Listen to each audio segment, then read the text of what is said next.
Chapter 59. Xia Nianyi quickly returned, holding a box carved from green jade in her hands. Opening the box, there was only a longan-sized pill quietly lying inside. There were millions of pills in the world, but very few of them had the qualifications to have the word heavenly in them. But any pill with the word heavenly meant it was inextricably linked to the Xiantian realm.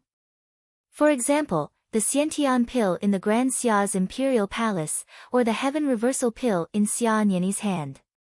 The word heavenly was just like its name. To the current Ning Chen, it was one of the few pills that could save his life. As soon as the pill entered his mouth, its vast medicinal energy erupted. It was powerful and domineering, directly charging into his qi. Ugh! Ning Chen let out a pained groan as he frowned. Blood flowed from the corner of his mouth. Imperial Prince Yan frowned and stepped forward. His right hand formed a sword, and he poured his true yuan into Ning Chen's qi. Using the domineering medicinal energy, he repeatedly combed through Ning Chen's chaotic meridians. This heaven reversal pill's medicinal energy was too domineering. If the person who took it didn't have a Xiantian or someone infinitely close to the Xiantian realm to help suppress it, they would probably die before the pill could even be used. Fortunately, Prince Yan was here. After a long while, Ning Chen's injuries gradually stabilized. Seeing this, Prince Yan pointed his sword finger and sealed most of the medicine in Ning Chen's body, leaving only a little to help him recover. After that, Imperial Prince Yan retracted his hand and let out a tired sigh. Third brother, you have to think this through. His identity might bring you a lot of trouble. Imperial Prince Tai waited for Imperial Prince Yan to finish before warning him. Someone who hadn't been cleansed had actually stayed in the Imperial Palace for so long. Once this matter was exposed, it was easy to imagine how big of a commotion it would cause. The Xia Emperor definitely wouldn't allow such a scandal to spread. He would definitely kill everyone who knew about it. Imperial Prince Yan's identity was special. Although he wouldn't be killed, it would definitely arouse the Xia Emperor's suspicion and dissatisfaction. Imperial Prince Yan's expression didn't change at all. He slowly said, "Don't worry, second brother. I know what I'm doing." Imperial Prince Tai sighed and didn't say anything else. He hoped Imperial Prince Yan really did know what he was doing. The current Xia Emperor really wasn't a benevolent ruler. 10 days later, Prince Yan left Prince Tai's mansion with Ning Chen, who had just recovered from his injuries. Ning Chen's injuries couldn't be healed in a short period of time. However, as long as he didn't use force, he wouldn't explode easily. The heaven revolving pill was omnipotent, but it was not omnipotent. It was not easy to pull Ning Chen back from the gates of hell in one piece. As for the cultivation he had lost, he could only rely on himself to regain it. He had already sealed the remaining medicinal effects of the heaven-changing pill into the latter's body. It might come in handy one day. Their destination was the south of the Xia kingdom. This year, Ning Chen was the swordsman of Prince Yan and was responsible for carrying his sword. Prince Yan wanted to go to the south of the Great Xia. The reason was simple. In the vast empire, this was the only place he had not been to. Furthermore, it was time to settle a grudge from the past. Ning Chen did not express any opinion. Ever since he woke up, he rarely spoke. Prince Yan did not try to persuade him, nor did he care. In his eyes, any words of encouragement were useless. If he could not overcome the hurdle in his heart, no one would be able to persuade him. The road to the south was very long and long. The two walked very slowly, step by step, as if they were sightseeing. The heavens gave you a pair of eyes, not just to let you look at the ground beneath your feet, Prince Yan said calmly as he walked in front and looked at the scenery. Ning Chen raised his head and looked at Ming Chuan in front of him. Then, he fixed his gaze on Prince Yan and said unhappily, "Thank you for your advice, senior." However, Ning Chen is not in the mood to appreciate it. "I am not trying to enlighten you. I am just telling you that if you keep your head down like this, you will always see the ground beneath your feet. However, your eyes can see much more than this. I understand. Ning Chen nodded and said respectfully. For the rest of the journey, Ning Chen no longer kept his head down. Instead, he looked forward.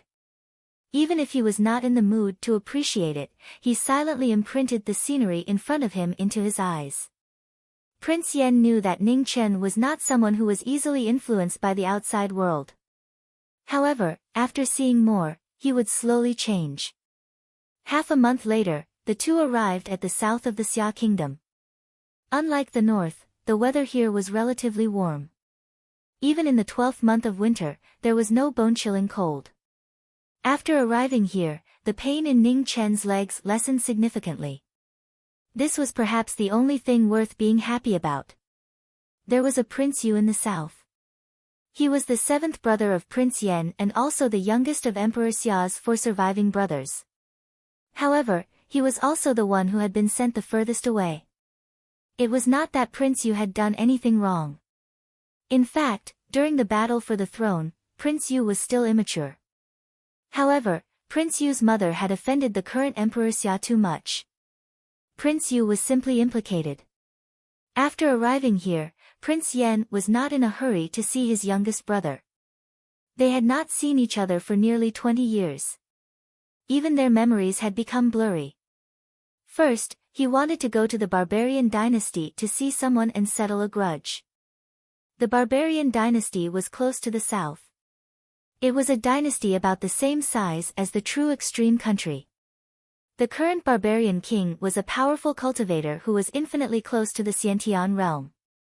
When he was still the crown prince, he had hidden his identity and infiltrated the Xia kingdom. He had fought with Prince Yen, who had also not yet been crowned king. At that time, the 3rd prince of the Xia kingdom had already shown his talent in martial arts. He was known as the crown prince of the Xia kingdom. This made Prince Yen very unhappy. The two of them fought outside the palace. This matter shocked the entire world. Only then did they know that there was someone in the younger generation who could be mentioned in the same breath as the 3rd prince of the Xia kingdom. The northern Yen and the southern barbarians were spread throughout the world after that battle. The two of them had agreed to fight again when they reached the Xiantian realm. Now, Prince Yen could take that step at any time. Barbarian King did not hold back either. He had been at the peak of the acquired realm for many years, waiting for the opportunity to break through. Ning Chen had only heard about the previous generation's incident. However, in his opinion, Prince Yen would not lose. After the battle in Sword City, Ning Chen realized that although they were both at the peak of the acquired realm, the difference in strength between them was like heaven and earth. People as strong as Son of God and Prince Yen could even fight with Mu Qingxue, who had just reached the Xiantian realm. He still could not understand what kind of realm this was. However, he knew that the Xiantian realm was a natural moat that separated the heavens and the earth. The Xiantian realm was also known as the Heavenly Man. They could communicate with the power of heaven and earth. This was something that acquired realm masters could not compare to. However, there were very few people who could break through this uncrossable natural moat and fight Xiantian realm masters with their peak acquired realm cultivation. There had been such people in the past, today, and in the future. No matter how strong Barbarian King was, he could not be stronger than Prince Yen, who could already fight Xiantian realm masters. At least, that was what Ning Chen thought. The Barbarian King Palace was only a 2-day journey from the southern border. Prince Yen led Ning Chen from outside the Barbarian King Palace and fought their way into the Barbarian King Palace. Everywhere they passed, there were no casualties. In fact, Prince Yen was not a person who liked to kill. The former crown prince of the Barbarian King was now sitting on the throne. His youthfulness was gone, replaced by endless majesty. "You're old," Prince Yen said calmly. "You haven't changed," Barbarian King sighed. "Return to your original appearance. It's only been 20 years. It's nothing to the current legend of the Xia kingdom." "Ha," Prince Yen smiled faintly. His appearance changed instantly, and he returned to his youthful appearance from 10 years ago. This is the third prince that I know. He's both civil and military. He's arrogant and unruly. As he spoke, Barbarian King slowly stood up. At this moment, the color of the sky changed. A heavy aura like that of a prehistoric beast quickly awakened, causing the space to distort. Ning Chen, step back.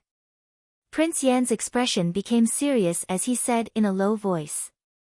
Okay, Ning Chen nodded. He immediately put down the sword rack, turned his wheelchair, and walked away. Ah man, go and greet the guests. The Barbarian King also said something to a pretty girl below the palace.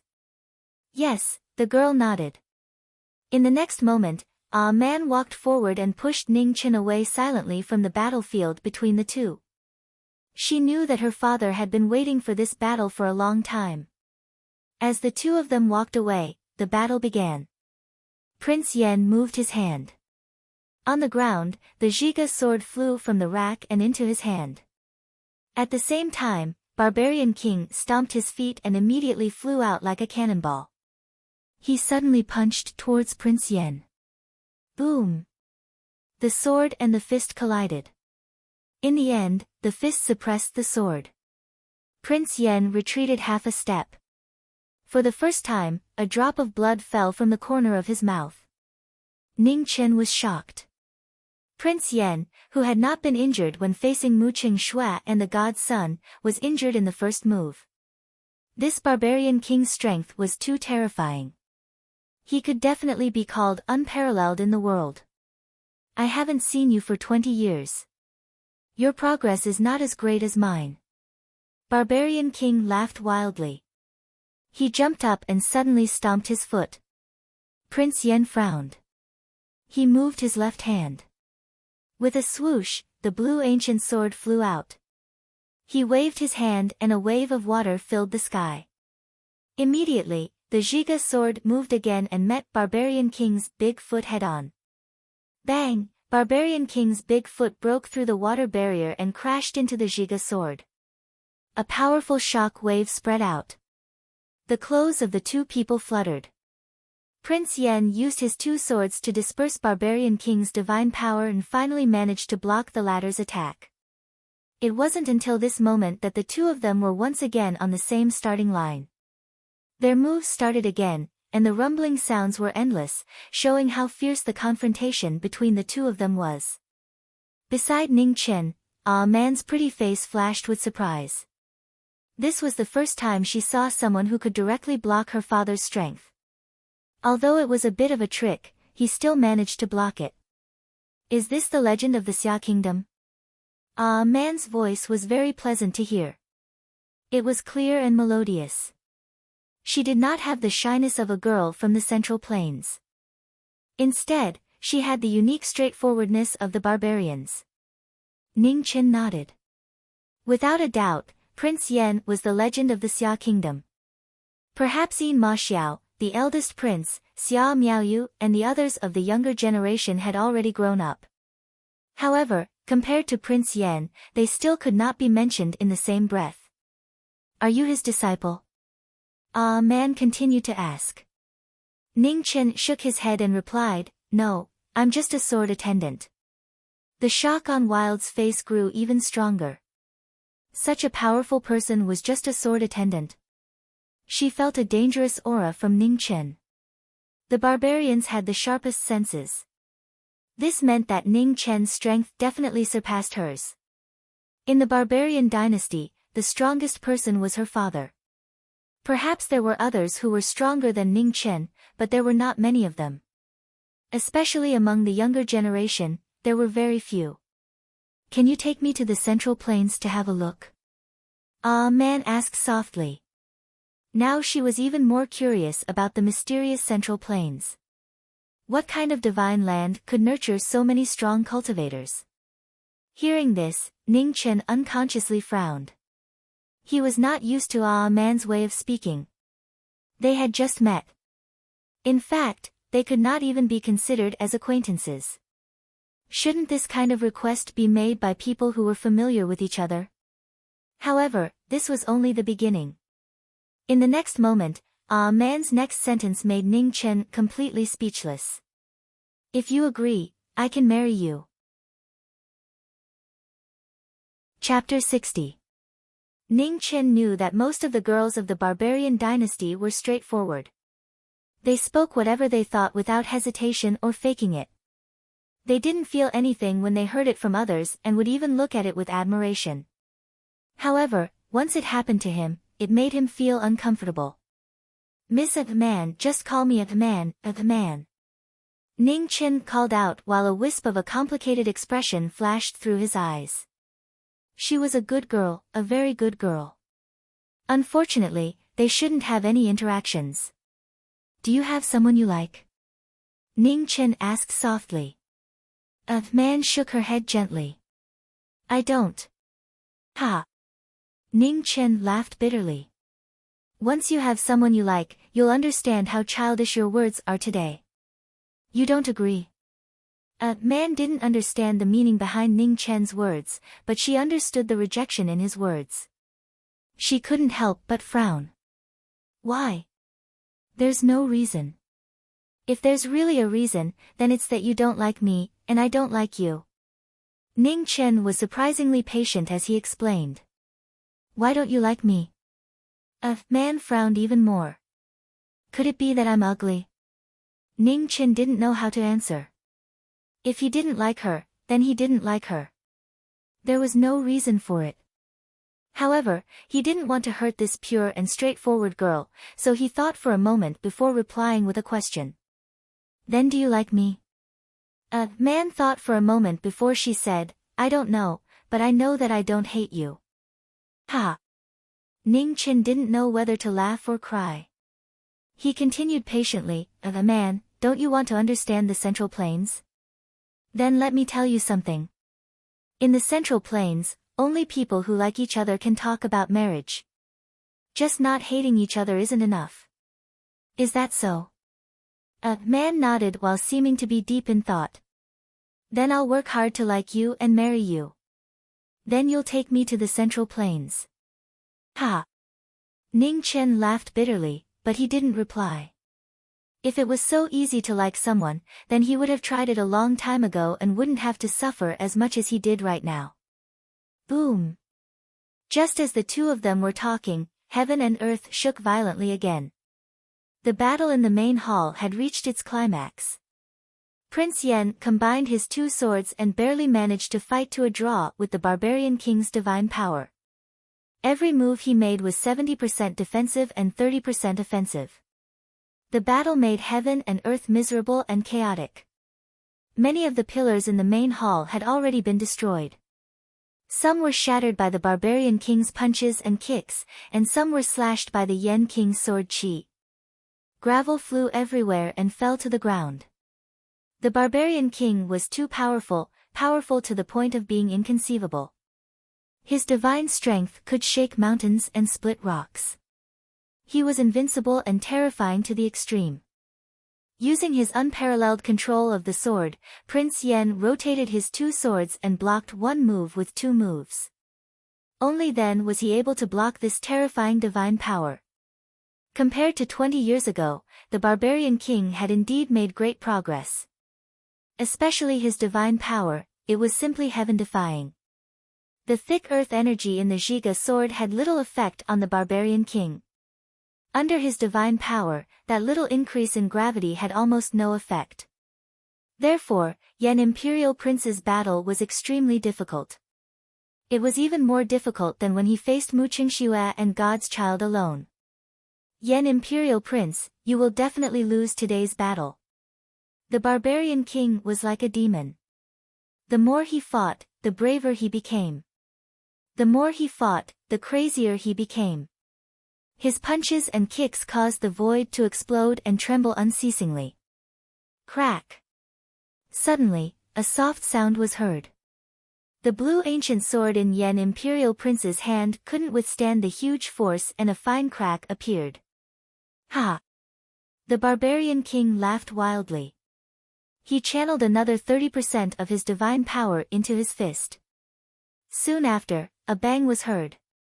The ancient sword broke and half of the sword flew out. Yan Imperial Prince frowned. His expression gradually turned cold. He blocked the attack with his Zhiga sword and took advantage of the momentum to retreat 10 meters away. The half of the sword that flew out fell to the ground. A touch of sadness flashed through Yan Imperial Prince's eyes. Although this blue ancient sword wasn't the strongest among the 4 swords, it had been with him the longest. It had also witnessed his lifetime of honor and disgrace. He didn't expect that it would be the first to leave today. With a wave of his hand, the broken ancient sword disappeared along with the half of the sword on the ground. With 2 clangs, they returned to the sword rack one after another. After the broken sword returned to its scabbard, Yan Imperial Prince's left hand grasped the void again. The green sword flew out and returned to his hand. The bone-piercing chill instantly filled the entire main hall. Again. His voice suddenly became colder. Yan Imperial Prince's body moved and instantly pressed forward. At the same time, the Zhiga sword in his hand changed from defense to offense. The barbarian king received the attack. His divine power shook the heavy sword. Suddenly, he felt that the satisfaction that was within his reach disappeared. The sword turned upon contact. It didn't connect and didn't stop. In the next moment, the green sword was about to take his life. It was as fast as a swan. It was so fast that it disappeared in the blink of an eye. It was so fast that he died in the blink of an eye. The barbarian king's expression was serious. He took a step back for the first time. His divine power was restrained and he couldn't use it. However, the barbarian king was the barbarian king after all. 20 years ago, he was on par with Yan Imperial Prince. How could he be at a disadvantage so easily? The barbarian king who retreated was startled by the green sword. He immediately grabbed the Zhiga sword that came after him. The Zhiga sword was restrained. Yan Imperial Prince retreated to the side of the sword rack in an instant. He pulled out the red sword and turned to the front of the barbarian king again. The green and red sword moved at the same time. The 2 swords approached him. The barbarian king squinted his eyes. He grabbed the Zhiga sword and smashed it down like an iron rod. However, the 2 swords changed direction again.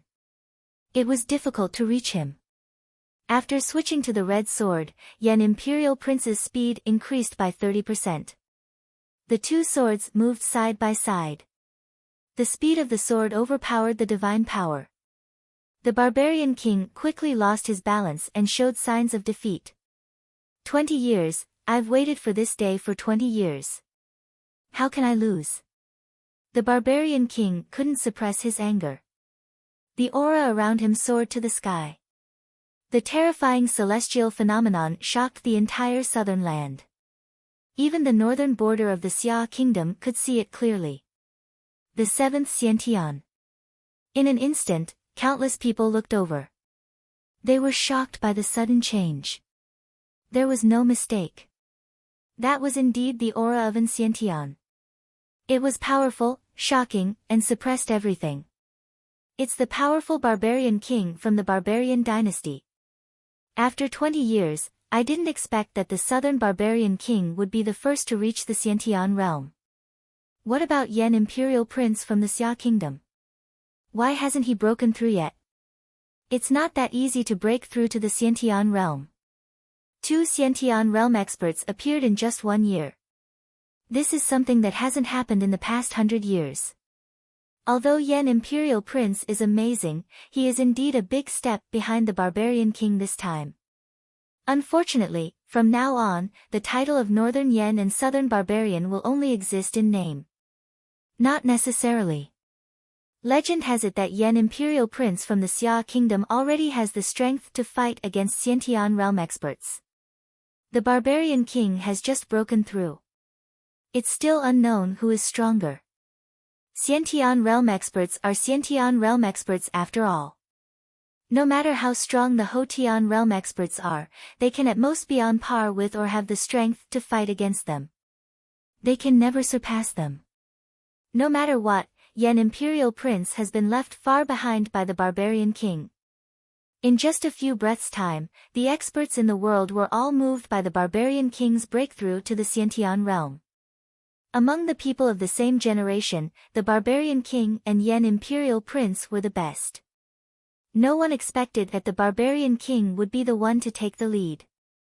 In the palace of the barbarian dynasty, Yan imperial prince stood 30 feet in front of the barbarian king. He quietly watched the latter break through, but had no intention of interrupting him. Although he had the opportunity and ability to do so. There would be 3 calamities and 5 tribulations when breaking through to the Xiantian realm. The first tribulation, the heavenly demon tribulation, would come the moment one broke through. This was a test of one's state of mind. However, the barbarian king's mind was as firm as steel. This tribulation had no effect on him.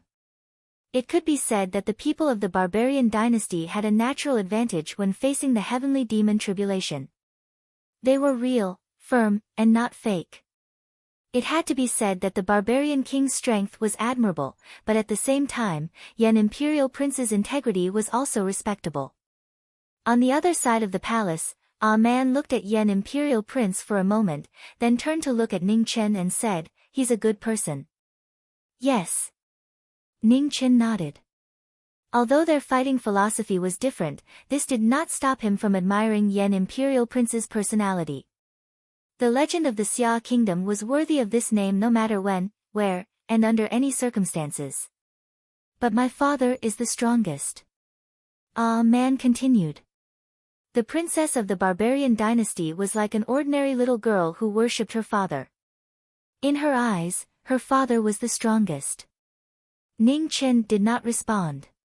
He did not know if the barbarian king was the strongest, but he knew that if the person standing opposite him was him, he would definitely shoot an arrow through the heart without hesitation. Therefore, Yan imperial prince could become the legend of the Chu dynasty, but he could not. After a few breaths, the barbarian king's realm finally stabilized. Looking at Yan imperial prince in front of him, a complicated look flashed across his eyes. There was hostility, but also admiration. They were lifelong rivals, but also people who respected each other the most. If not for their different standpoints, they would be best friends. Again. As he spoke, the barbarian king took a step forward. The palace rumbled and shook.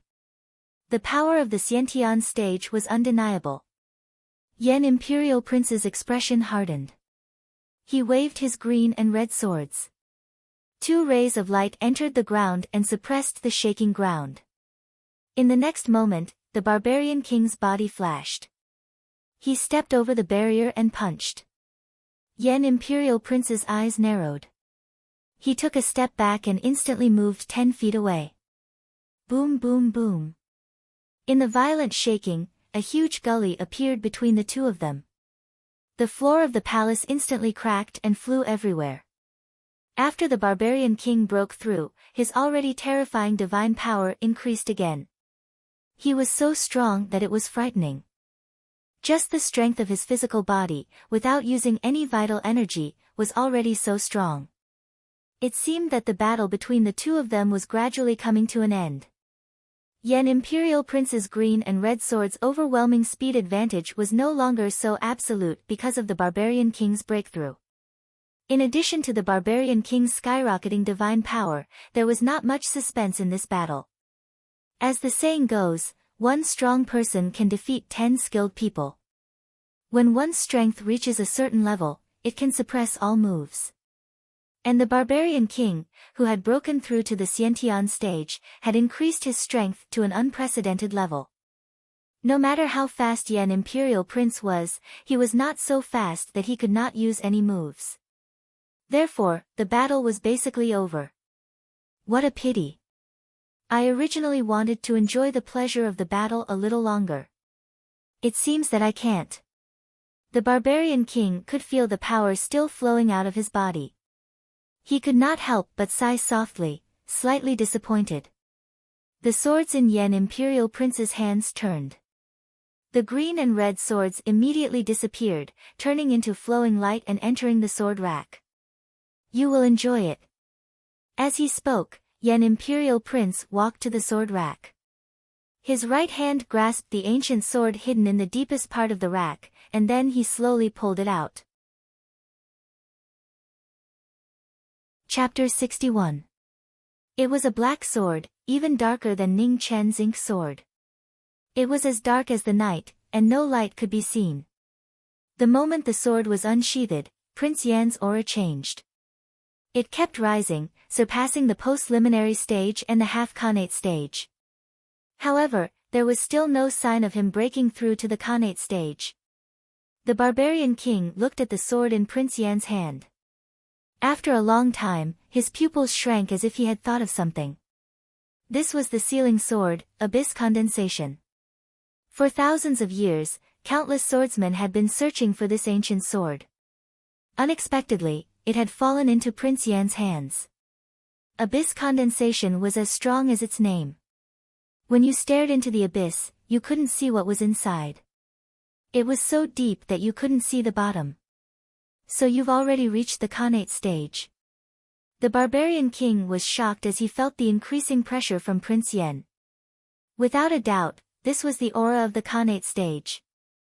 Now it seemed that Prince Yan had sealed part of his power in Abyss Condensation a long time ago. With Abyss Condensation, even if he broke through to the connate stage, heaven and earth wouldn't be able to sense it. Everyone in the world knew that Grand Xia was a legend of the current generation, the crown prince of Grand Xia. He was extremely powerful, yet in the end, they still underestimated him. The sixth person in the world to step into the Xiantian realm wasn't Mu Qingxue of Sword City, but rather, it was the supreme genius of Grand Xia. Come. Prince Yan took a step forward. His expression was as calm as water as he said slowly. Unfortunately, he didn't plan to use this sword. Prince Yan gathered all his power and his aura surged. The pressure caused the space to wail. This was because he had just recovered his power. After familiarizing himself with it, he could control it freely. At the next moment, the abyss sword moved and the sky darkened. In an instant, time and space seemed to have been swallowed up. Prince Yan appeared before the barbarian king and slashed out the first and last sword attack with ease. Boom! The barbarian king blocked and punched back. However, at the moment of contact, he felt his aura leak. His divine power seemed to have fallen into the abyss and he was sent flying. The stone pillars in the main hall couldn't withstand the huge force. Several of them collapsed and fell to the ground. Prince Yan held his sword and stood in place. He didn't follow up with another attack. The battle had already ended. The barbarian king had just broken through and his cultivation wasn't stable yet. He couldn't resist the abyss condensation. I lost. Amidst the mess, the barbarian king struggled to get up. The corners of his lips were dyed red, and his expression was somewhat dejected. He didn't expect that he would be defeated so quickly. He had lost. He had lost his first battle after stepping into the Xiantian realm. Prince Yan didn't say anything, nor did he console him. He turned around and walked to the sword rack. Then, he slowly inserted the abyss in his hand. At the same time, Prince Yan quickly withdrew his aura and returned to the peak of the acquired realm. The barbarian king was not an ordinary person. He was someone who could let go of things easily. After a short period of dejection, he recovered his original free and easy spirit and asked the two of them to stay for a few days. Prince Yan did not object. He had just gone through a great battle and needed time to adjust. He was not in a hurry to leave. Ning Chen was extremely shocked. After witnessing the battle between the two absolute geniuses from the peak of the Hotian realm to the Xiantian realm, he finally realized how weak he was. Indeed, a person's eyes needed to look ahead, because the world ahead was too big. Over the next few days, the two of them settled down. Every day, Wild would go to their residence and earnestly fulfill her promise. She had said that she would do her best to like Ning Chen, so she had to keep her word. At first, Ning Chen didn't feel anything. Later, he felt a little unnatural and began to urge Prince Yan to leave. "What are you afraid of?" Prince Yen left this sentence and immediately walked out of the courtyard to attend the barbarian king's banquet. Ning Chen was afraid. He was afraid that this stubborn girl would really do what she said. He was even more afraid that his heart would soften. He didn't want to hurt her. She was a good girl. Therefore, he could only urge Prince Yen to leave before Wild did what she said. Prince Yen didn't seem to see this and ignored it. This made Ning Chen more and more worried. Finally, one day, what he was worried about happened. The day before the two of them were about to leave, Wild went to the palace and told the barbarian king that she was going to marry Ning Chen. The barbarian king looked at his daughter. He didn't persuade her or stop her. He only asked, "Do you like him?" "Yes." Wild nodded and said affirmatively. The barbarian king didn't ask anything else. He directly sent someone to invite Prince Yen to explain his position and opinion. Prince Yen frowned and said, "I can't make the decision." Ning Chen was only his sword attendant, not his servant. Other than carrying a sword on his back, he couldn't make any decisions for him. "Then I'll ask the person who can make the decision to say something," the barbarian king said simply and roughly. Prince Yen thought for a moment, then nodded and agreed to this matter. This day, a letter flew out of the palace of the barbarian dynasty and headed straight for the imperial city of Great Xia. Although he couldn't make the decision, there was one person who could. That was Zhang Sun in the Weiyang Palace. He knew that the relationship between Ning Chen and Zhang Sun wasn't as simple as master and servant. Zhang Sun would never mention an ordinary eunuch to him. Because they had to wait for the reply, their journey was delayed again. Ning Chen only knew that Wild went to the palace, but he didn't know what the barbarian king and Prince Yen talked about. He only felt more and more uneasy. Wild hadn't appeared for several days. This was very unusual. He didn't know that in the barbarian dynasty, girls who were about to get married couldn't go out. Half a month later, the reply from the imperial palace of Great Xia finally arrived. There were 2 letters in total. One was for the barbarian king and Prince Yen. The content was very simple. Zhang Sun agreed to the marriage on behalf of Ning Chen. As for the other letter, it was naturally for Ning Chen. Ning Chen didn't know about the other letter, but after seeing the letter in his hand, he finally knew where the strong uneasiness in his heart came from. In this world, if there was one person's orders he didn't dare to disobey, it was Zhang Sun. Zhang Sun was angry in the letter. It was very direct and very strict, forbidding him from resisting the marriage. If Zhang Sun had used her identity as the empress to pressure him, Ning Chen might have had the intention to fight back. However, Zhang Sun's entire letter was scolding him as an elder. He didn't even have the courage to fight back. It was because Zhang Sun didn't use her status to pressure him that brought him unparalleled pressure. In Ning Chen's heart, Zhang Sun had a very special place. After he came to this world, it was Zhang Sun who brought him back to Weiyang Palace and protected him from the wind and rain outside many times. Otherwise, he would have died long ago. He owed Zhang Sun a debt of support and protection. This debt of gratitude was as heavy as a mountain. So once Zhang Sun was angry, he didn't dare to talk back. He didn't dare to oppose, but he also couldn't really agree to this marriage. This made Ning Chen feel very irritated, unusually irritated. Zhang Sun's interference was the thing he least expected. He had even guessed that Prince Yen might interfere, but he didn't take it to heart. He was a sword attendant. He was only responsible for carrying the sword. He had no obligation to accept other arrangements. "Did you tell the Empress this?"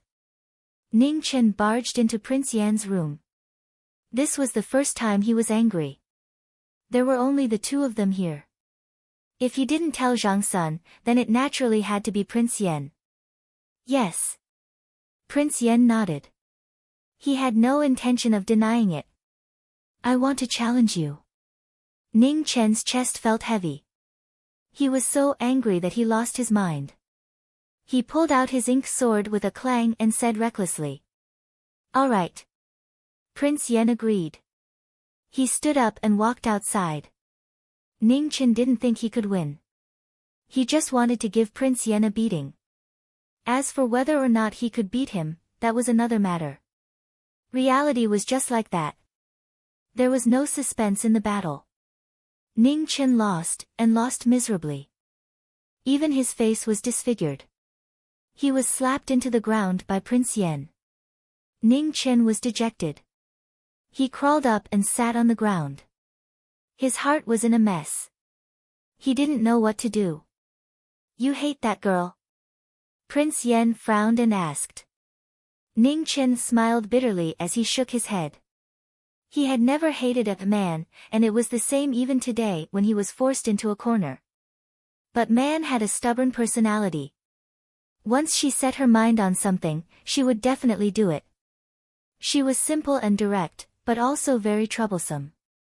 "Then try to accept her," said Prince Yen indifferently. "You make it sound so easy. Why don't you accept her?" Ning Chen's anger rose again. Was it so easy to accept someone? At most, he and Man could only be friends. They couldn't go any further, let alone talk about marriage. "Up to you. If you want to refuse, you can talk to Wu yourself." Prince Yen threw down this sentence, then turned and returned to his room. Ning Chen was so angry that he couldn't speak. If Zhang Sun was so easy to talk to, he wouldn't be in such a difficult position. They had known each other for so long, but when had he ever persuaded Zhang Sun? Even leaving the palace was his own decision. He had knelt for 3 days, and Zhang Sun had almost smashed him to death with a teacup. In reality, Zhang Sun was the most difficult person to talk to in this world. Once he decided on something, he would never change his mind. Ning Chen was a bit resentful that Zhang Sun had randomly set up a matchmaker. This was forcing him to run away again. But when he thought of the person in the room, he immediately gave up on the idea of running away. With that person there, it was impossible to run away. Moreover, he had a criminal record. Zhang Sun had definitely warned Prince Yen to be on guard against him running away again. "If you agree, then go marry her. Why force me?" Ning Chen was so angry that he couldn't do this. He couldn't do that. The one who tied the belt should untie it. Ning Chen had no other choice. He could only sit in his wheelchair and go to the princess's courtyard where Ah Man lived. Ah Man was the princess of the barbarian dynasty. Her status was noble. How could she marry someone like him who couldn't even stand up? What was going on in this girl's head? Ning Chen's distress was partly due to the pressure from Zhang Sun, and partly because he didn't want to hurt Ah Man. In reality, directly rejecting this inexplicable marriage was the most straightforward choice. But this was too cruel to Ah Man who had just turned 17. Especially since Ah Man was a princess. This was equivalent to slapping Ah Man's face in front of everyone. This was something he couldn't accept. He could ignore people he didn't care about. He could even ruthlessly stomp on people he hated. But Ah Man wasn't one of those two types of people. He couldn't be so heartless. Thinking about this, Ning Chen arrived in front of Ah Man's courtyard. Just as he was about to enter, he was stopped by a pretty maid wearing the palace robes of the barbarian race. "Young master, you can't go in. You'll break the rules." "What rules?" Ning Chen frowned slightly. He hadn't heard of these rules when he came a few days ago. Could it be that in just a few days, the barbarian king palace had added new rules? The maid knew that the person in front of her was from the Central Plains and might not know the rules of the barbarian dynasty. She patiently explained, "Young master, you don't know. In the barbarian dynasty, whether it's a commoner or a princess, they can't go out before they're married. Naturally, they can't meet people casually." Ning Chen was shocked and his heart was in a mess. Could it be that Zhang Sun had already agreed on his behalf? Why didn't anyone mention it to him? Chapter 62. Ning Chen was both shocked and infuriated. But at the same time, he felt even more helpless. If it was anyone else, he would have thrown them off without hesitation. Only Changsun was an exception. It was just like an elder deciding a marriage for a junior without permission. Other than being angry and helpless, what else could the junior do? If an elder was wrong, then it was an elder's fault. If she thought it was right, then it was right. In Changsun's eyes, deciding on his marriage was only natural. He didn't think it was inappropriate. In fact, it was inevitable. Changsun was his only elder in this world. In the future, when he married, he would definitely have to get her approval. However, no matter what, he still hoped that when Changsun decided on his marriage for him, she would inform him in advance. She didn't want to decide everything just because she was an elder, right? Changsun's domineering attitude had already become a habit. Beneath her gentle and virtuous appearance was a domineering heart. He had long since seen through that, so he had always been a bit afraid of her. However, it was precisely because of that domineeringness that Changsun would ignore even the Xia emperor's attitude and protect him time and time again. Changsun was already unrivaled. Whatever she thought was right, no one could compare to her in this aspect. He didn't dare resist, nor could he change Changsun's mind. He could only try to change Wild's mind. Furthermore, he had to resolve this matter as quickly as possible. Right now, the only people who knew about this matter were only a few people in the barbarian king palace. There was still time to back out. Once this matter spread, it would become extremely troublesome. Although the barbarian dynasty wasn't large and couldn't compare to the Grand Xia, it was still an independent dynasty. As a princess, Wild's dignity was above all else. Marriage was a matter between two people. Breaking off the marriage was something that only one person could do. Someone had to be slapped in the face. He was thick-skinned and didn't care. Outside the monastery, a maid blocked the way. Ning Qin couldn't enter, but he had to. "I have an important matter to discuss with your princess. Please move aside." Ning Qin turned his wheelchair, wanting to force his way into the palace. "Master, you really can't go in." The maid was a bit anxious. She blocked Ning Qin, refusing to let him in. "Hung Zhu, let him in." Just at this moment, a pleasant voice rang out from within the monastery. It was clear and melodious without the slightest impurity. "Yes, princess." Hung Zhu bowed and respectfully said. Then, she turned around and no longer blocked her path. Ning Qin turned his wheelchair and entered. He pushed open the door to the room in the middle and saw a pretty girl sitting at the table. On the table, a red wedding dress was lying there quietly. The girl was carefully embroidering each peony flower on the dress. "I heard that before a woman from the Central Plains gets married, she has to embroider her own wedding dress so that she can live a happy life." Man did not raise her head to look at Ning Qin. She was still focused on the embroidery in her hands. She had just started learning and was not very familiar with it. The peony flower was beautiful, blooming as brilliantly as blood. The heart of the flower still hadn't completely dried up. The girl's fingers were slightly red, but she was still embroidering without a trace of distraction. Ning Chen's heart ached. He couldn't bear to see her like this, but it was also cruel. In the end, he made his decision and said, "Princess, we're not suited for each other." A man raised her head, and a wisp of surprise appeared on her pretty face as she asked, "You're unwilling to marry me?" "Yes." Ning Chen nodded with a heavy heart. He really couldn't lie to this kind girl anymore. A man put down the red wedding dress in her hands and stood up. Then she said, "I'll go tell my father to cancel the engagement." She spoke without any hesitation and without any anger or dissatisfaction. It was just a simple notification. A man's straightforwardness surprised Ning Chen, but after the surprise, he felt even more heartache. He knew that he had hurt this sincere girl. He was never willing to owe anyone anything in his life, but he owed A Man a favor that could never be repaid. A Man stood up and walked out of the room. When she passed by Ning Chen, she stopped and said softly, "You asked me before if I liked you. At that time, I didn't know, but now I know." I like you. She couldn't make things difficult for him. If he wasn't willing, then she wouldn't marry him.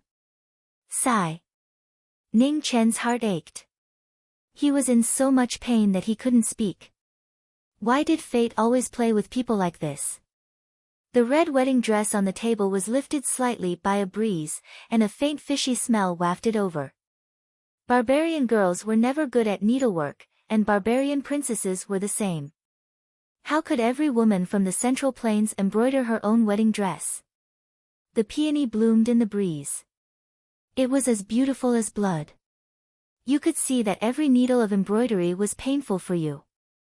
You could see that the peony bloomed for a lifetime and someone was waiting for you.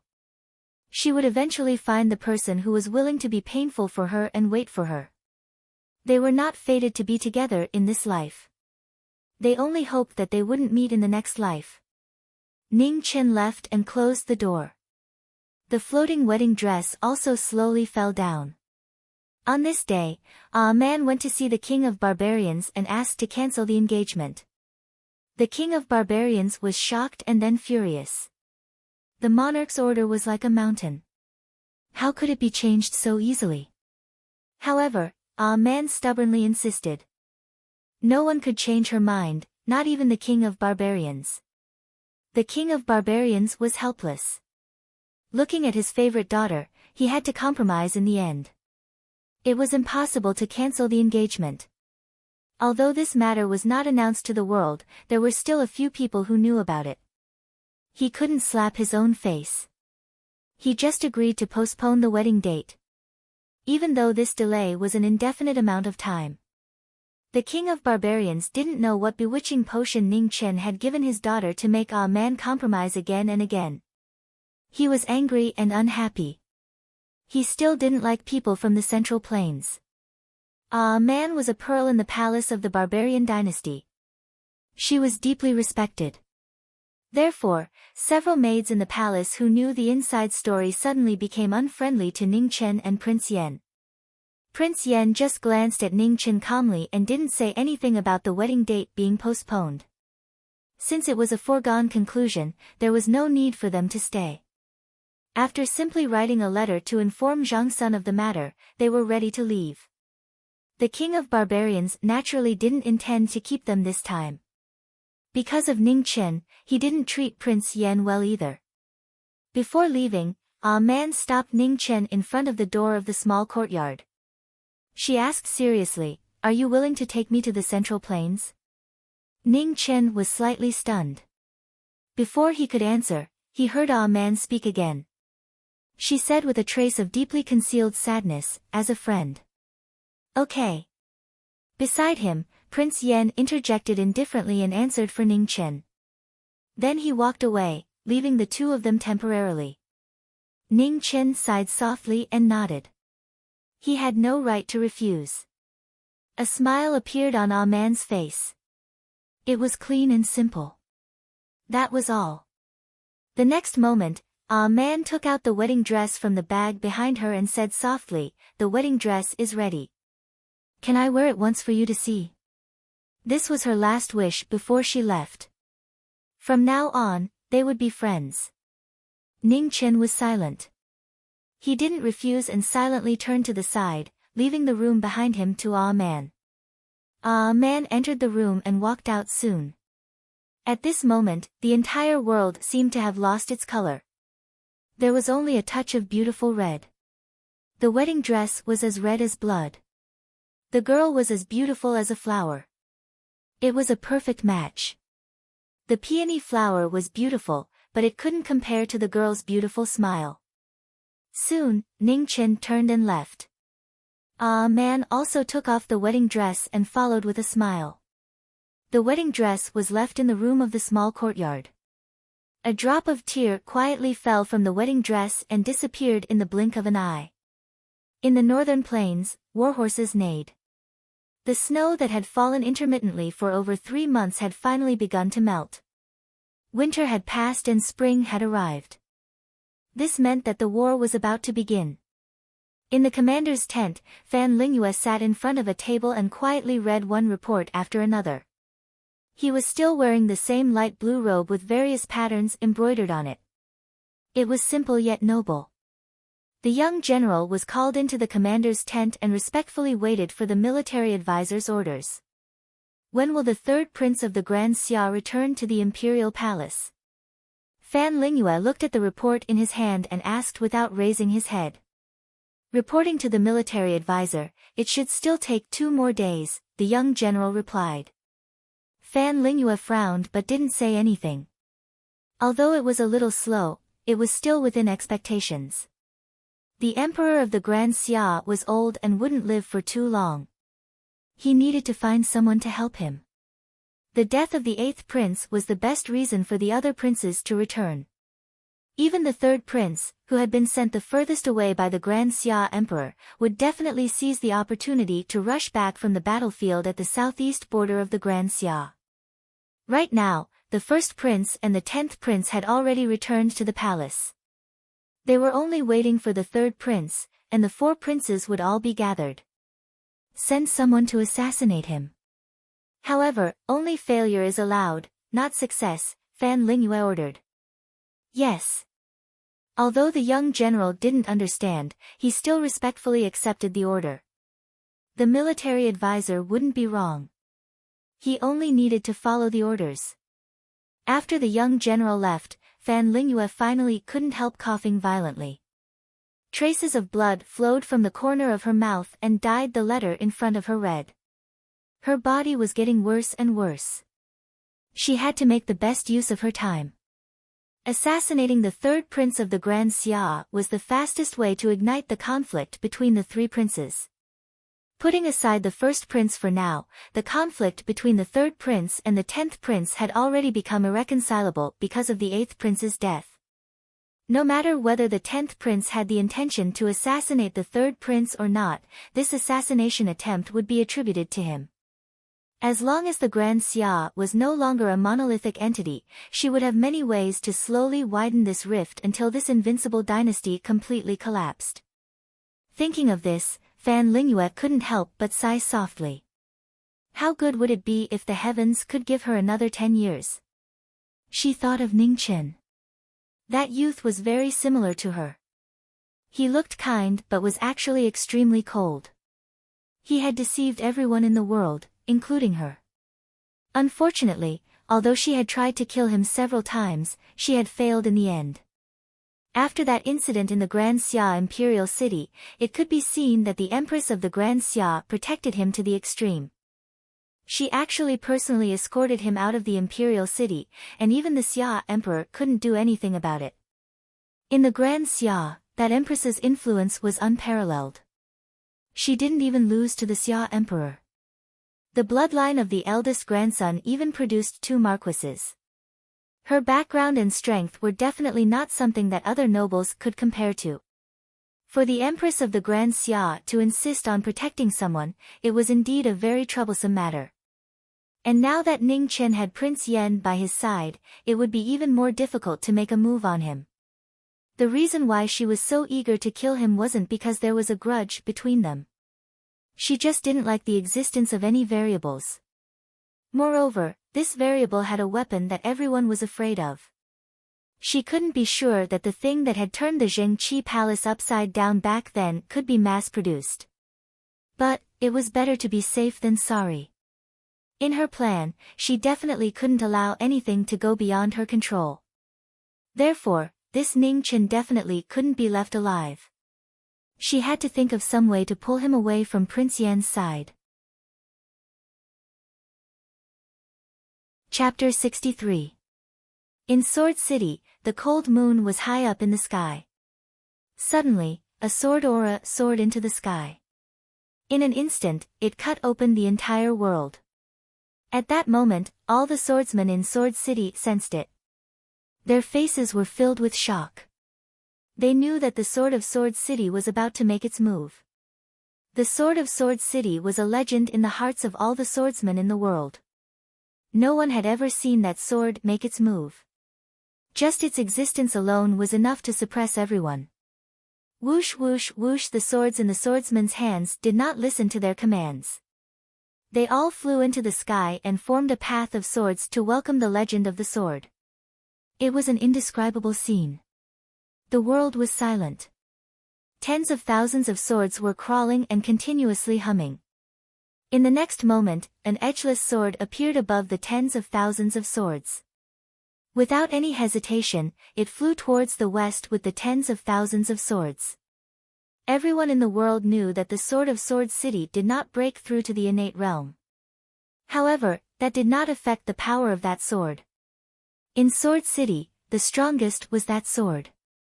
Even Mu Qingshue's existence could not change that fact. The innate realm was the only limit in the world. Only the sword of Sword City, no matter what realm or cultivation it was nothing but a joke. In front of the legend of Sword City, everything was useless. Only the path of the sword was supreme. At that moment, everyone in the world could see that in the sky, tens of thousands of swords were paving the path. A sword was quickly flying towards the distance. It's here. In the first palace of the Eternal Night Divine Sect, the invincible martial monarch suddenly opened his eyes. He looked at the layers of obstacles and looked at the sword that was quickly approaching.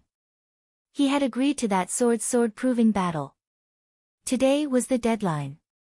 There were very few experts in the world who were qualified to have him prove his sword-proving battle. A qualified opponent was extremely important to that sword of Sword City. Whoosh! In front of the first palace that was surrounded by the other palaces, a sword landed. White clothes, a cold face, and emotionless eyes were calmly looking forward, waiting for the opponent to appear. The martial monarch walked out with the divine halberd Tian Huang in his hand. He looked at the sword below with a trace of seriousness in his eyes. Please. Mu Bai said indifferently. The martial monarch walked forward. With a boom, his aura suddenly changed. A heavy pressure spread out, setting the start of the most intense battle. Clang, Mu Bai's body moved, and in the blink of an eye, he arrived in front of the martial monarch. His hand didn't move, and his sword didn't move, but the sword aura around his body automatically condensed, attacking the latter. The martial monarch raised his halberd and waved it. The tens of thousands of sword energies were instantly shattered, along with Mu Bai who had already arrived in front of him. However, when the afterimage dissipated, Mu Bai was still in the same place. He hadn't moved from the beginning to the end. The swords of Sword City, wherever the intent was, the sword would also be there. There was no distance between the intent and the sword.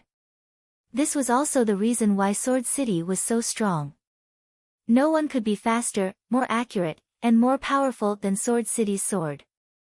The invincibility of martial lords was due to the tyranny of their martial arts, and even more so because of their special physique. Blades and swords were hard to injure, and even if they were injured, they would not die. In this world, there was no one capable of defeating a martial monarch, and even less capable of killing a martial monarch. This was the reason why the 5 strongest people and one sword in the world were all undefeated. A newly advanced innate ranker might already be as famous as them in terms of title, but his true strength was still far from theirs. Mu Bai did not cultivate any heavenly book.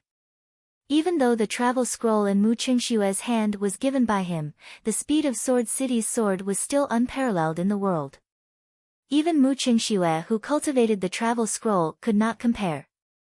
The martial monarch waved his halberd. With one move, he split the space between the two. With one halberd, he cut through the gap between Mu Bai and Mu Bai. Mu Bai couldn't do limitless, but his true chi was boundless, so Mu Bai couldn't do it. The sword moved again. It avoided the desolate sky blade and condensed into the strongest point. With a so sound, it pierced through the martial monarch's body.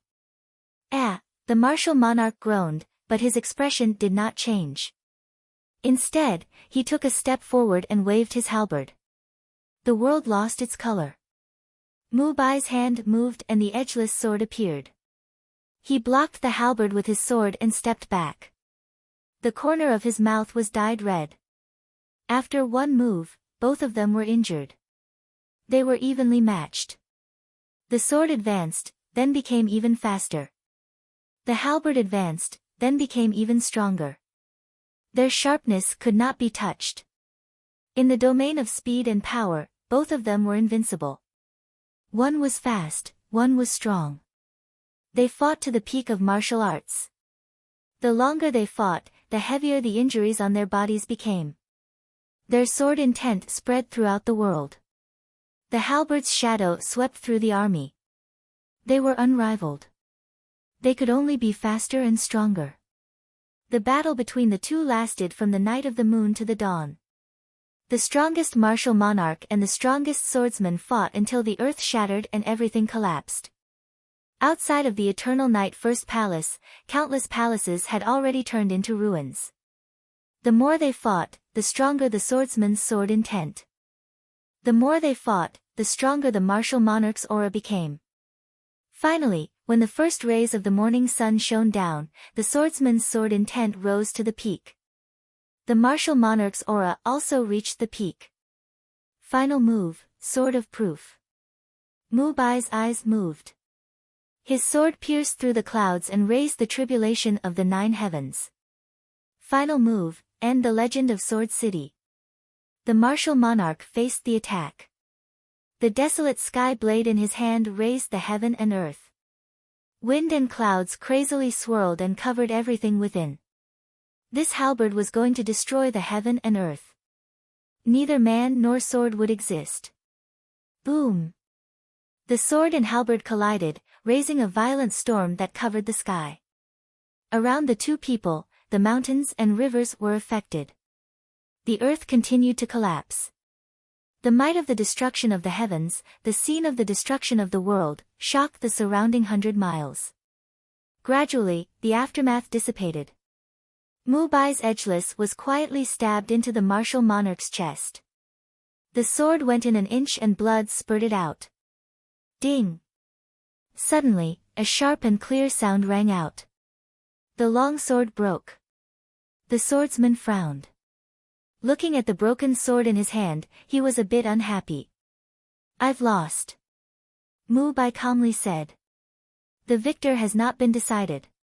At most, it's a draw. The martial monarch pulled out the sword from his chest and shook his head. The sword is already broken. How can I prove my sword?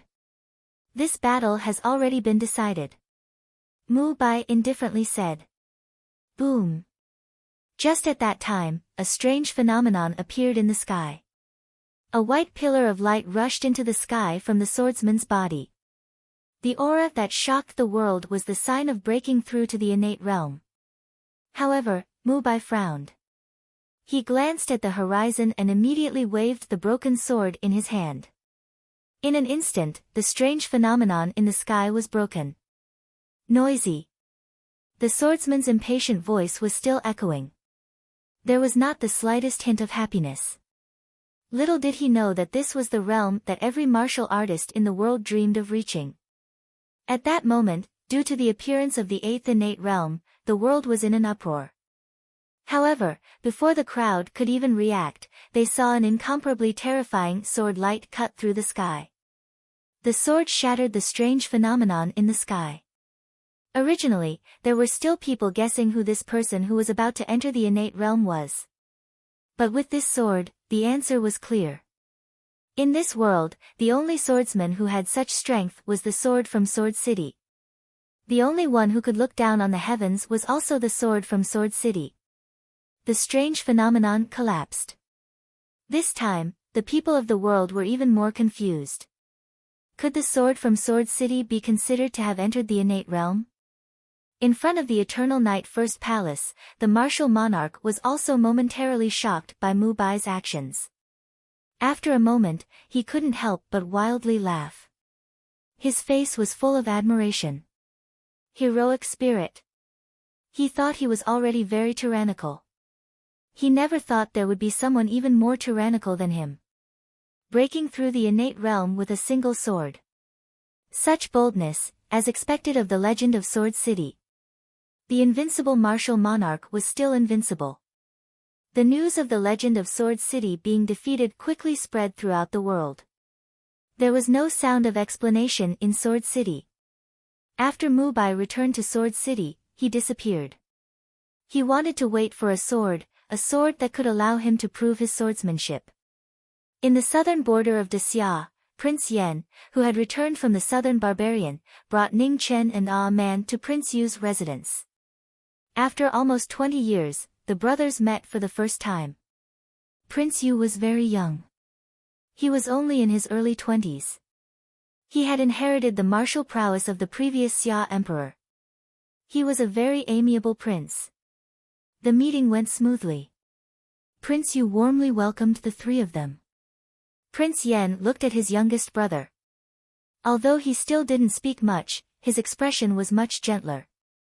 As the four of them chatted, Ning Chen and Ah Man basically became the background. Ah Man was someone who couldn't stay idle. Very soon, she showed a bored expression.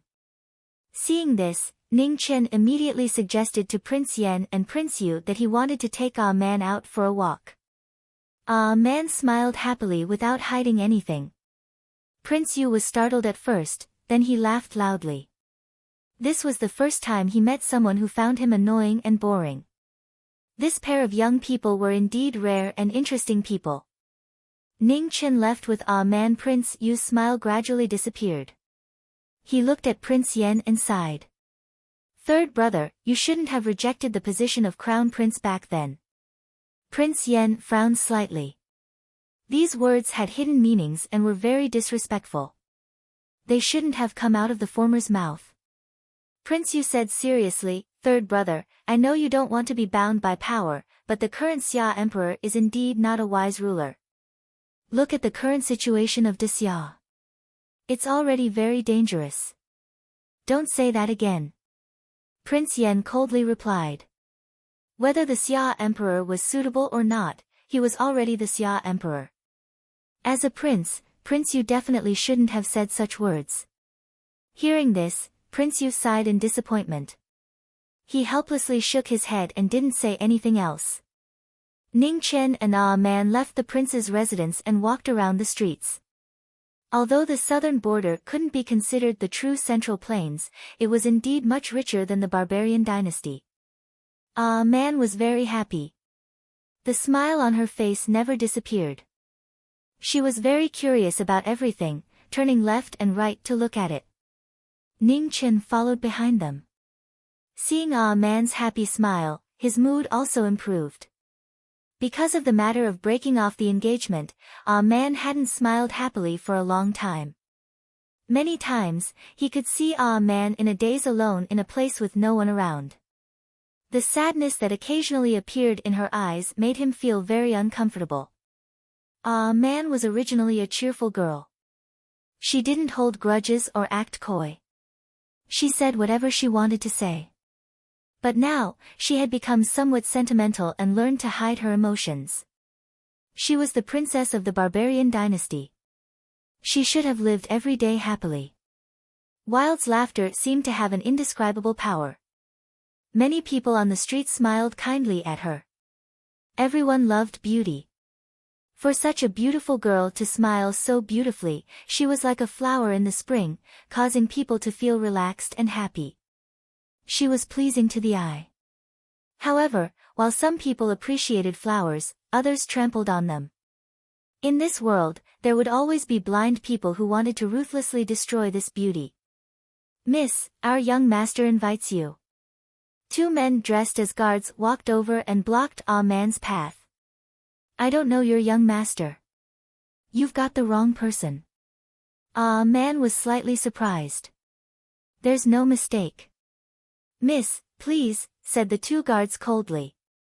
Ah Man looked back at Ning Chen with some difficulty. She wasn't stupid. She could tell that these two people didn't come with good intentions.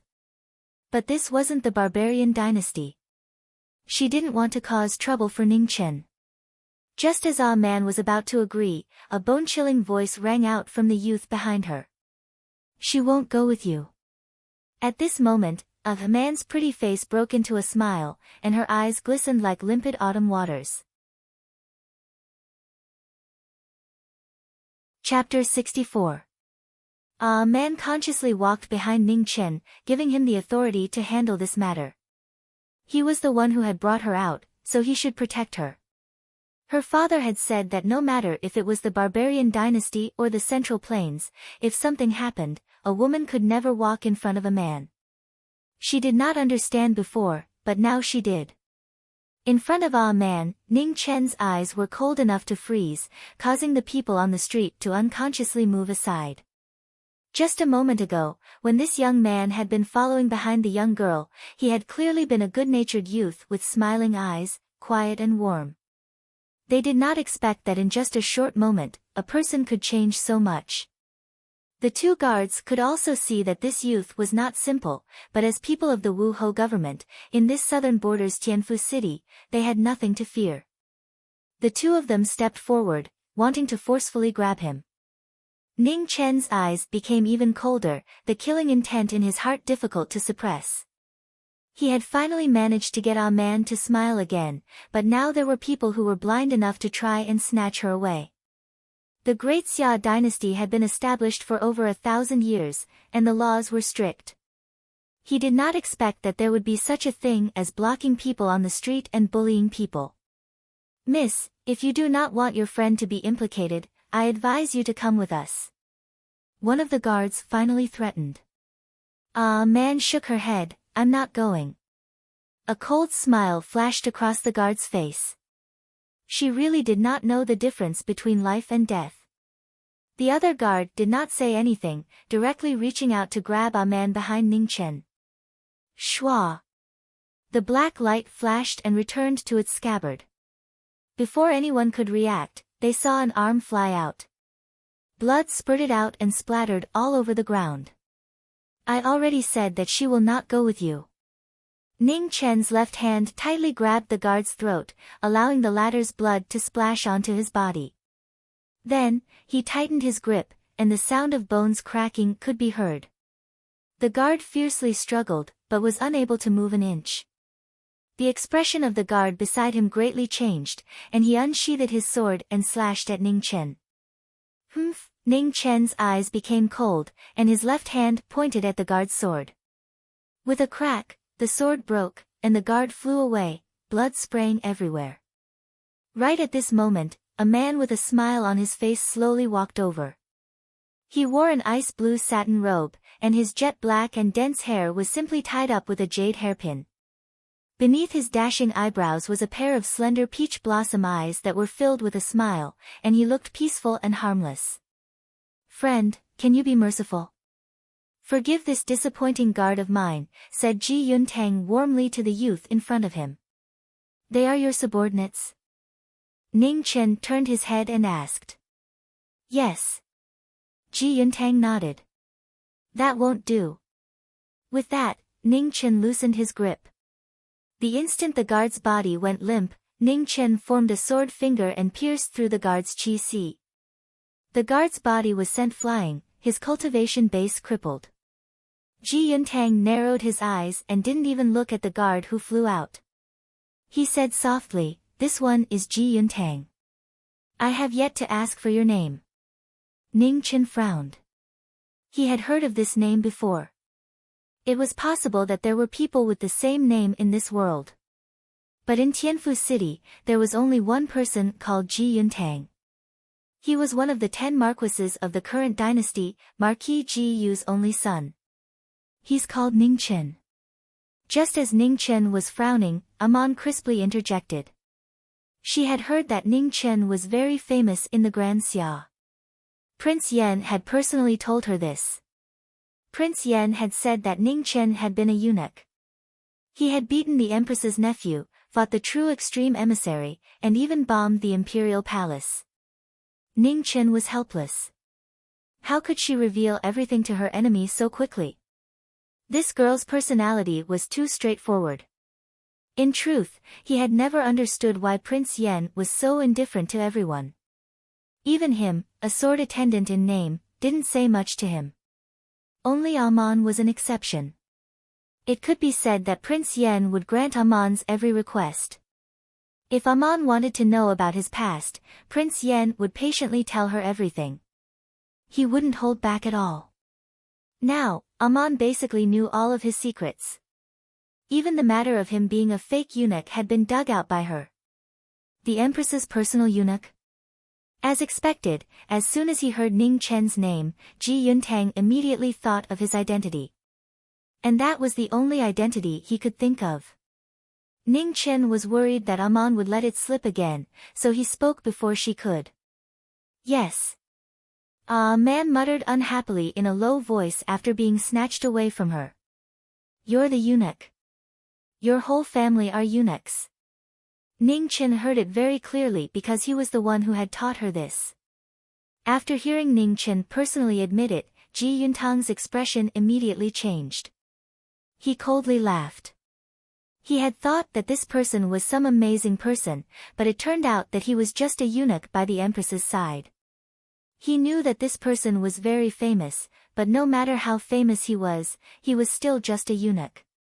To the side, Ning Chen calmly watched Ji Yuntang's expression change without saying anything. In truth, they were somewhat similar. They both liked to use smiles to disguise themselves. The only difference was that Ji Yuntang's patience was somewhat lacking. After knowing that his opponent's identity wasn't a threat to him, he immediately stopped pretending. I want this girl, Ji Yuntang said domineeringly. These were the most direct, domineering, and also the most brainless words Ning Chen had heard in the past few days. This young lady is mine. Ning Chen smiled brightly and replied in the same manner. Behind him, Amon immediately smiled like a flower. Although she knew that Ning Chen had said these words to infuriate this loathsome person, she was still very happy to hear them. Since you don't know the difference between life and death, then let's see who's the real deal. As expected, Ji Yuntang was infuriated and couldn't hold back any longer. He took a step forward and raised his fist, smashing it towards Ning Chen's head. He was a fifth-rank martial artist. Taking care of a little eunuch was nothing to him. Seeing Ji Yuntang's suicidal actions, Amon unconsciously retreated 2 steps. She understood Ning Chen's personality, so she didn't want to get too close. Ning Chen turned his head. Seeing Amon hiding so far away, he couldn't help frowning. He softly said, if Senior asks, you have to prove that I was forced to take action. Ever since he had been seriously injured last time, Prince Yen had forbidden him from casually taking action. He knew this was for his own good, so he had agreed. Sometimes, a man's promise was really troublesome. After Ning Chen finished speaking, he didn't wait for Amon's reply. He turned his head and looked at the fist in front of him. He clenched his right hand and immediately used force to break it. Immediately, there was a crisp crack. Broken bones broke and blood splattered everywhere. Ugh! The intense pain caused Ji Yuntang's face to immediately distort. However, before he could cry out in pain, he saw the sword in front of him and his mute point was instantly suppressed. After the fight, Ning Chen wiped the blood off his face and body. Then he looked at the clean man and finally understood why this girl had retreated just now. The girls of the barbarian dynasty were really smart. Amon was very happy. Even though she had been blocked and almost taken liberties. Now, she couldn't even stroll around the streets. However, she was still very happy. Thus, on the way back to Prince Yu's residence, Amon had a happy smile on her face. This made Ning Chen's displeasure disappear. Everything else was trivial. As long as Amon was happy, it was fine. Today's fight wasn't in vain. It was worth it. When they returned to Prince Yu's residence, Ning Chen was about to go back to change his clothes. Amon was also about to go back to rest. However, they met Prince Yen at the entrance of the residence. Prince Yen saw the happy Amon and Ning Chen covered in blood. He couldn't help but frown. Did you fight? Ning Chen nodded helplessly. Someone took liberties with Amon. I had no choice. They attacked first, man added. Prince Yen nodded and didn't pursue the matter. He asked, your injury didn't relapse, right? No, the other party was weaker, Ning Chen replied. That person is called Ji Yuntang, Amon added. Ning Chen was speechless again. Miss, it wasn't easy to smooth over the fight. Can you not ruin it at this time? Sure enough, Prince Yen frowned again when he heard this name. He seemed to have heard this name before. After thinking for a moment, he asked uncertainly, Marquis Ji Yu's son? Yes, Ning Chen replied. Prince Yen thought for a moment and then said lightly, if you fought, then so be it. I'll send someone to deliver medicine later. Thank you, senior, Ning Chen thanked him respectfully. However, Ji Yuntang's injury couldn't be cured with medicine. It took 100 days to recover from a serious injury, let alone a broken bone. Seeing that the two of them were fine, Prince Yen didn't say anything else. He turned and walked towards his room. Before turning, he paused and said calmly, don't fight again before your injury recovers. Yes, Ning Chen replied. After Prince Yen left, Amon touched Ning Chen's arm and asked, is that Marquis Ji Yu powerful? Ning Chen nodded. Very powerful. How powerful is he? Compared to you? Amon asked curiously. Ning Chen was helpless. How could he compare? It was impossible. But since Amon asked, he could only answer, he can beat 100 of me alone. So powerful, Amon said in surprise. She couldn't beat Ning Chen. Didn't that mean that Marquis Ji Yu could beat 100 of her? Ning Chen nodded with certainty. In the barbarian dynasty, her father was probably the only one who could suppress Marquis Ji Yu. Every Marquis of Great Xia was more than just a little powerful. Compared to Senior? Amon asked curiously again. Senior can beat quite a few of him. Ning Chen cut off the road. The Great Xia has so many experts, Amon's tone was filled with envy.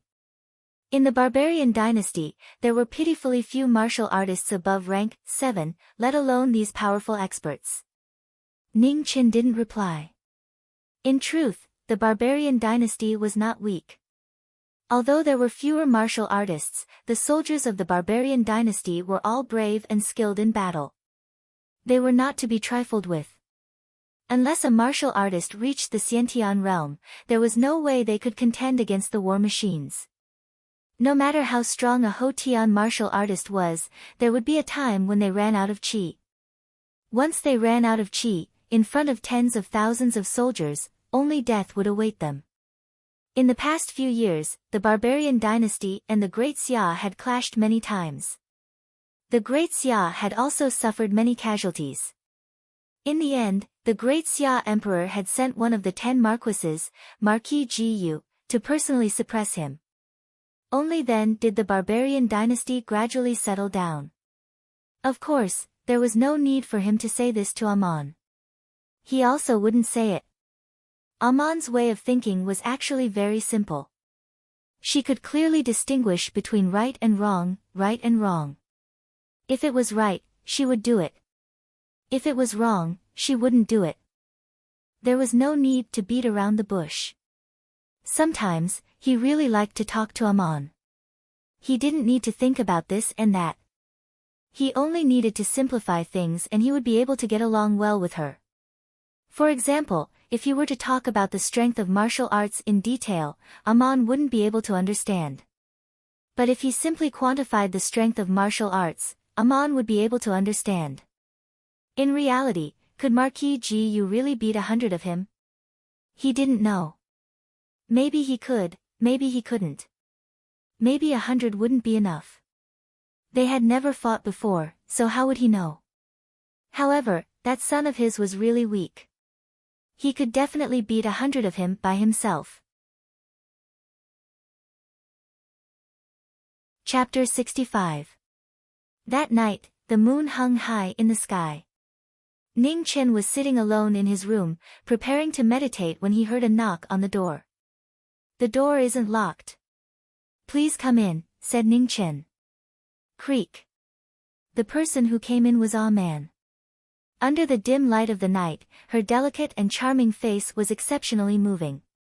What's wrong? Asked Ning Chen with concern. I can't sleep. A man stood there, her words still so direct. It was just that it didn't seem appropriate for a man and woman to be alone together. But the two of them weren't ordinary people. One didn't care, and the other didn't care. So whether or not it was appropriate, she still came in. If you can't sleep, you can cultivate, suggested Ning Chen. This girl's talent wasn't bad, and she also had an extremely powerful father. Moreover, she had started cultivating from a young age, but she still hadn't reached 4th grade Ho Tian. He was speechless at this kind of progress. I don't want to cultivate. A man straightforwardly replied. Ning Chen was helpless. If she didn't want to cultivate, then so be it. The world didn't lack such experts. How about I accompany you for a chat? Suggested Ning Chen. Alright, what do you want to talk about? A man sat down in a serious manner. How did you convince your father to come with us? This was a question he had always known. The barbarian king didn't have a good impression of him, so logically speaking, he shouldn't have agreed to let A Man come with them. I didn't tell him, said A Man honestly. You didn't? Ning Chen was covered in cold sweat. You left in a hurry, and I found out late, so I didn't say anything. A Man nodded. Ning Chen felt a chill run down his back. That was a powerful person who could fight with the Yen Prince, and he was also a Xiantian. If he kidnapped his daughter like this, wouldn't the barbarian king tear him apart? Why didn't the barbarian king's palace stop you? Ning Chen was very unhappy. That was their princess. Weren't they afraid of losing her? Why would they stop me? A Man didn't understand. It wasn't her first time leaving the palace. That's true. Ning Chen helplessly nodded. In the world that A Man lived in, she could do whatever she wanted. She was a princess. Other than the barbarian king, she had the highest authority. Let alone leaving the palace, even if she blew up the palace, the barbarian king's first concern would be whether or not A Man was accidentally injured. Thinking back to how he had almost been killed by the furious Zhang Sun in order to leave the palace, now that he thought about it and compared himself to A Man, his heart immediately felt sour. People couldn't be compared to each other. Otherwise, they would be angered to death. Then aren't you going to write a letter to your father? Ning Chen reminded her tactfully. With this girl's personality, it was very likely that she had never thought about this matter. Sure enough, A Man frowned when she heard this, and then she nodded vigorously. Alright, I'll go back and write a letter. As soon as she finished speaking, A Man stood up and left without the slightest hesitation. Ning Chen was stunned. He felt that there was still a generation gap between him and this lady. Weren't they just chatting? Is it appropriate for you to leave like this? However, considering this girl's usual style, he decided that he had to adapt himself. After the conversation ended, Ning Chen prepared to extinguish the lamp. He didn't cultivate or adjust his breathing, but instead went straight to rest. He didn't have enough brains. He needed to reflect on himself. However, at this moment, there was a knock on the door again. The door isn't locked. Please come in, Ning Chen said helplessly. Prince Yen pushed the door open and entered. Sensing the familiar aura in the air, he asked calmly, A Man came by? Yes, she just left. Ning Chen nodded and didn't hide anything. Prince Yen didn't ask any more questions. Instead, he stated his purpose of coming. I might have to leave for a while. Ning Chen frowned and asked, how long? Prince Yen thought for a while and replied, about 7 days. Ning Chen felt a trace of uneasiness, but he couldn't tell why. He hoped that he was overthinking. When are you leaving? Ning Chen asked. Tonight, Prince Yen replied with certainty. Senior, don't worry. A Man and I will take care of ourselves, Ning Chen said calmly. Prince Yen nodded and then reminded him one last time, don't be rash. If there's anything, wait for me to come back. Ning Chen nodded his head and agreed. Prince Yen thought for a while. His face flashed and he returned to his middle-aged appearance. Ning Chen was slightly surprised and asked, "Senior, why are you doing this?"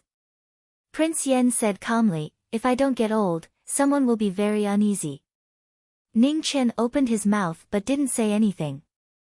Did someone as strong as Prince Yen have to worry about that person's feelings? Prince Yen left. However, as soon as he left, someone unexpected came. It was the master of the prince's residence, Prince Yu. He didn't have any impression of Prince Yu. Today was the first time they met, and they didn't even speak a word. "May I know why Prince Yu is here?" Ning Chen asked politely. "Ha, I had nothing to do at night, so I came to sit," Prince Yu said with a smile. Ning Chen sneered in his heart. Nonsense. The night was long and he didn't want to sleep. He wanted to sleep more than anyone else, but they kept coming one after another. Were they not done yet? Man didn't say anything. It didn't matter how long he sat here. He would treat him like an ancestor. Prince Yen didn't say anything either. This was his current boss, so he had to treat him well. But why did a Prince Yu come to a small eunuch's room in the middle of the night instead of sleeping? "I'm honored that you've come in person." Ning Chen smiled obsequiously. He was already so skilled that he couldn't be more skilled. Wasn't it just wrangling? He wouldn't sleep tonight. He'd keep you company. "Ning Chen, how long have you been in the palace?" Prince Yu asked with a warm expression. Ning Chen calculated, then said, "Half a year." He should still be a person with an official position. Zhang Sun and Emperor Xia hadn't put his affairs on the table, even though they both knew he couldn't go back. "What do you think of His Majesty?" Prince Yu asked, intentionally or otherwise. "He knows how to use people well. He's magnanimous. He follows advice readily. He's kind and loves the people. He's good at war. He's wise and powerful. He's a virtuous ruler." Ning Chen recited fluently. After saying that, Ning Chen glanced at Prince Yu, who was in a daze. He thought to himself, "That's not enough, right? I have more. For example, he's diligent in government affairs. He's never stopped reading. He's strict with himself. He's eloquent. He's elegant. He's wise and prudent. He's someone who participated in the most terrifying imperial examinations in the world, the Gaokao." Being able to recite a few idioms was the most basic of the basics. Prince Yu was indeed in a daze. He hadn't expected someone to be able to flatter him to this extent. He'd said so much without repeating anything. It was said that the little eunuch by the Empress' side was extraordinarily talented. Seeing him today, he really lived up to his reputation. No wonder he could force the emissary of the Kingdom of Truth to retreat again and again. However, he didn't believe this nonsense at all. In this world, Emperor Xia was definitely at the top of the list of people who wanted Ning Chen dead the most. The current Emperor Xia was very suspicious. After the incident at Jingxi Palace, he would definitely want to control Ning Chen firmly. The result was obvious. Ning Chen had escaped from the palace. He'd made his attitude clear. Emperor Xia wouldn't be lenient. A straightforward person doesn't resort to insinuations. "Little brother Ning, can you tell me what you really think?" Prince Yu chuckled and asked politely. Ning Chen was a little surprised. "What do you mean, Prince?" "Every word I say comes from the bottom of my heart." "What insinuations are there?" Hearing this, Prince Yu frowned slightly, and an undetectable light flashed in his eyes. This kid really was impervious to everything, and he was watertight. A few days ago, he'd found out that this kid had caused quite a commotion in the imperial city. In the end, the Empress had personally come and escorted him out of the imperial city. This kind of grace had never appeared in the 1,000-year history of the Xia kingdom. The reason why he valued this person so much was partly because of the Empress and partly because of Prince Yen. If someone had told him before that he would one day try his best to rope in a little eunuch, he wouldn't have believed it even if he was beaten to death. However, the truth was right in front of him. He had no choice but to put down his pride and talk nicely with this kid. Ning Chen didn't know what Prince Yu's real purpose was. However, he could still hear the hidden intention of roping him in. No one was perfect, but one would be finished. He couldn't figure out what Prince Yu wanted to do, so he definitely couldn't step on this pirate ship. No matter how big the world was, it couldn't be bigger than a person's ambition. No one in the imperial family was easy to deal with. He had to be very careful. He'd already caused a lot of trouble for Zhang Sun. He really couldn't cause any more trouble. Prince Yu saw that there wouldn't be any progress if they continued talking like this. Thus, he stood up and said seriously, "Ning Chen, I really admire your talent. I sincerely hope that you can work for me." Ning Chen's eyes narrowed. Finally, he couldn't hold it in anymore.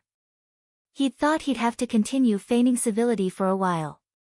Unfortunately, he had to continue pretending.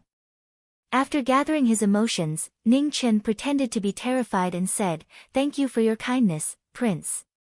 However, a servant can't serve two masters. The Empress has treated me so well. How can I serve another master?" Prince Yu frowned again. Could it be that he hadn't made it clear enough? He wanted Ning Chen to work for him mainly because he needed his right to speak beside Prince Yan and the Empress. What use did he have for him? He already had many servants in his residence. He didn't need another one. Ning Chen didn't wait for Prince Yu to continue speaking. He respectfully asked him to leave. "Prince, it's late. You must be tired. Please go back and rest." The anger in Prince Yu's heart rose, but he still suppressed it. He looked at Ning Chen and said, "Ning Chen, this prince knows that you already understand this prince's intentions. I hope that you can seriously consider it. Wealth, glory, splendor, and a high position are all not a problem." With that, Prince Yu turned and left. He couldn't hold it in any longer. He needed to leave and calm down. Ning Chen was a key person. He also had a terrifying weapon. Once he could use him, he could accomplish great things.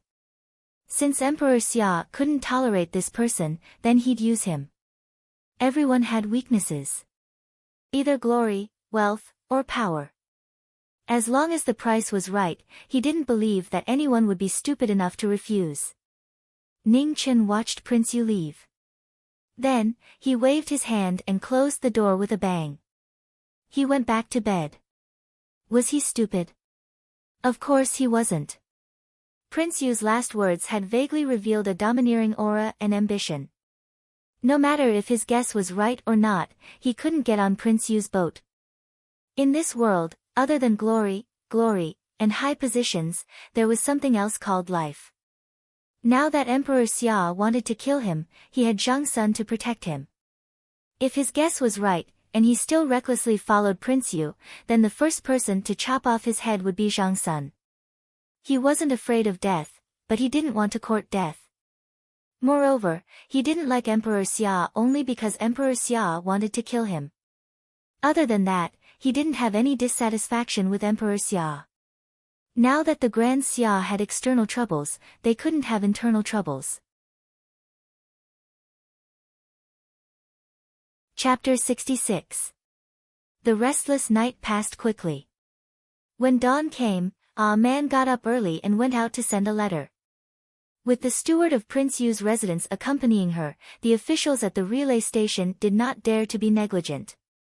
They received the letter and sent someone to send it out. A man returned to the residence happily, only to see a group of fully armed soldiers surrounding Prince Yu's residence. The soldiers were all the personal guards of Marquis Yu's residence. They were all dressed in armor and had a murderous aura. One could feel the coldness of the armor even from a distance. In the middle of the personal guards was a young man whose hands and arms were covered in bandages. A man recognized him at a glance. It was the annoying fellow from yesterday. The steward stopped a man from going forward. These people did not come with good intentions. He could not let the guests of the residence be implicated. However, What the steward did not know was that these people were provoked by the two guests, Ah Man and Ning Chen, and the residence was the party that could be implicated. Prince Yu walked out of the residence and saw the personal guards of Marquis Yu's residence. He could not help but frown. At the same time, there was a trace of anger. Marquis Yu's residence did not take him, a prince, seriously. They actually dared to surround the residence in public. Go in and search. Seeing the door of the residence open, Ji Yuntang, who was about to send people to break the door, waved his hand and said angrily. Yes. The soldiers bowed and received the order. They stood up and were about to barge into the residence. Presumptuous. Prince Yu shouted and walked forward with a gloomy face. Ji Yuntang, don't go too far. Prince Yu, don't blame me for not giving you face. If you want to blame someone, blame yourself for taking in someone who should not have been taken in. Ji Yuntang, who was blinded by anger, tore off all his pretense and said with a murderous tone. At this moment, Ning Chen, who heard the commotion outside, turned his wheelchair and walked out unhurriedly. When he saw the fully armed soldiers around him, he felt helpless. Is there going to be a fight again? He looked down on Ji Yuntang very much. You were the one who started it, and you were the one who attacked first. After you could not win, you still called for help. Ah Man saw Ning Chen come out and jogged to the latter's side. She asked uneasily, is there going to be a fight again? Yes. Ning Chen nodded. It seemed like this was very possible. Yesterday, he had just promised Prince Yen that he would not fight again. He did not expect that he would have to make an exception today. That's him. Capture him, dead or alive. When Ji Yuntang saw Ning Chen, he immediately furrowed his brows and shouted. Wait. Prince Yu took a step forward and stopped him. Arrest him. Ji Yuntang ignored him and said angrily. Yes. All the guards received their orders, and then their voices resounded as they swiftly surrounded Ning Chen and Ah Man. Let's see who dares. A strange light flashed through Prince Yu's eyes. He was furious and wanted to block the two of them. Take him to the side, ordered Ji Yuntang. He knew he couldn't hurt Prince Yu. Yes. Two guards stepped forward and held Prince Yu to the side, preventing him from interfering. You guys. Prince Yu looked helpless as he glanced at Ning Chen apologetically. Seeing that apologetic gaze, Ning Chen smiled brightly. However, he sneered inside. This show was too fake. A grand prince was subdued just like that. He was putting so much effort into acting because he wanted to see just how strong he was. Then, when he was in the most danger, he would erupt and even risk his life to save him, making him owe him a huge favor. It would be best if he would be so moved that he would swear loyalty to him. He had already told a man who knew how many times this lousy plot was like a story. Even if he was scheming, he needed someone to cooperate with him. However, he was very sorry. He really could fight now and did not need anyone's help. On the side, a man did not care about their sinister performance. Instead, she looked inside the residence. Seeing that Prince Yen was not there, she asked curiously, where's Senior? He went on a long trip, replied Ning Chen. Oh, replied a man softly. In the next moment, a trace of excitement flashed through her eyes. Then can we fight? Ning Chen glanced at a man in surprise. Although he knew that this girl's thoughts were very direct and jumping around, could this matter be understood in such a way? Shouldn't the usual reaction be to worry that no one would protect them? He thought about it carefully. That made sense. Without Prince Yen, the most direct effect was that they could fight. It turned out that the uneasiness in Ah Man's eyes was not because she was worried about the trouble they had caused, but because she was worried about what would happen if Prince Yen found out about the fight. Under such a heavy atmosphere, this girl could still think like this. Her train of thought was indeed very valiant. Are you going to stand beside me or watch from afar? Ning Chen glanced at the guards surrounding him and asked softly, "Are you going to stand beside me or watch from afar? Will I be a burden to you if I watch from here?" Man asked awkwardly. Ning Chen glanced at them again, thought for a moment, and said, "It's fine. My opponents are weaker. I can still take care of them. Then I'll watch from here," Wild said without hesitation. The two of them spoke very softly, but the bodyguards present were all ranked martial artists after all. For a moment, their faces were unusually gloomy. This young man was too arrogant. "Go!" With a heavy shout and the clanging of armors, the battle sabers were drawn and slashed towards Ning Chen. A man stood to the side, excitedly looking at the saber light. There was no fear in her eyes. Ning Chen said that he would protect her. He would definitely not let anything happen to her. Dang! The ink sword was drawn, and the saber light in front of him was repelled. The wheelchair took half a step forward, and the saber light behind him also missed. Man stood to the side. Although it seemed dangerous, it was actually the safest. The bodyguard sabers were all aimed at Ning Chen. Even if they missed, they would be immediately repelled by the ink sword. The bodyguards of Marquis Gu's residence were mostly 5th rank and below. After all, the bodyguards of Marquis Gu could not compare to Emperor Xia's shadows and dark dragon guards. Moreover, Ning Chen was no longer the martial arts idiot of the past. It was not difficult for him to deal with them. Taking into account the existence of Marquis Gu, Ning Chen did not want to kill him. Between the moves, there was not much killing intent. The more the bodyguards fought, the more shocked they became. They discovered that they could not do anything to the youth in front of them. Peng peng, another 2 figures flew out and smashed into the stone ground in front of the prince's residence. They could not get up for a while. Kill! Suddenly, 3 bodyguards exploded with all their strength. Bypassing Ning Chen's sword, they mercilessly slashed their sabers at Man. Man did not react, but Ning Chen did. His sword repelled the 2 sabers, and then with a twist, his sword went for the throat. The 3rd bodyguard blankly fell to the ground, blood spraying 3 feet high from his throat. Ning Chen's expression was gloomy. He had held back because he did not want to completely offend Marquis Gu. But that did not mean he did not dare to kill him. Man, move back. Ning Chen gently pulled Man behind him. His eyes coldly looked at the bodyguards who were still trying to surround them. "Since you want to die, then don't live." In the next instant, Ning Chen's sword and body moved. Everyone only saw a blur before their eyes. The snow in front of them was the last thing they saw before death. Immediately after, the ink light continuously danced, bringing with it a spray of blood. Not long after, the ground was littered with corpses. It was a shocking scene. In the blink of an eye, there were no longer any people standing around the wheelchair. Ji Yuntang was dumbfounded. Prince Yu also frowned. None of them had expected Ning Chen to be so powerful. Ning Chen put away his sword. His chest felt a bit stuffy. That was a sign his injuries were not stable.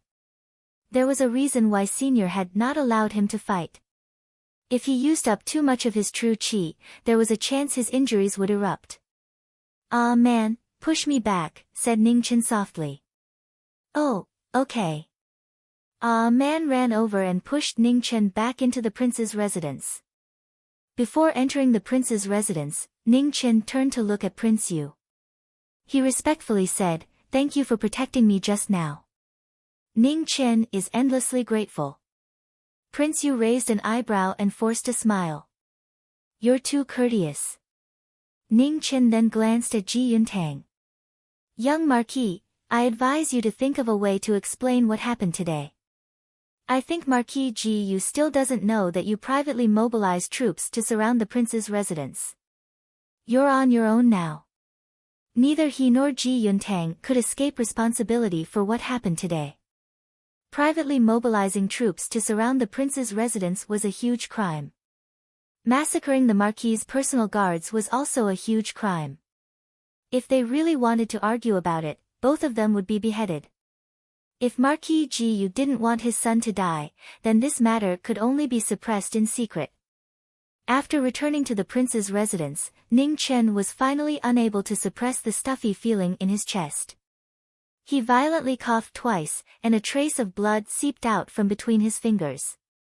Man's face turned pale with fright. She hastily used her sleeve to wipe away the blood. She sobbed, "Don't scare me.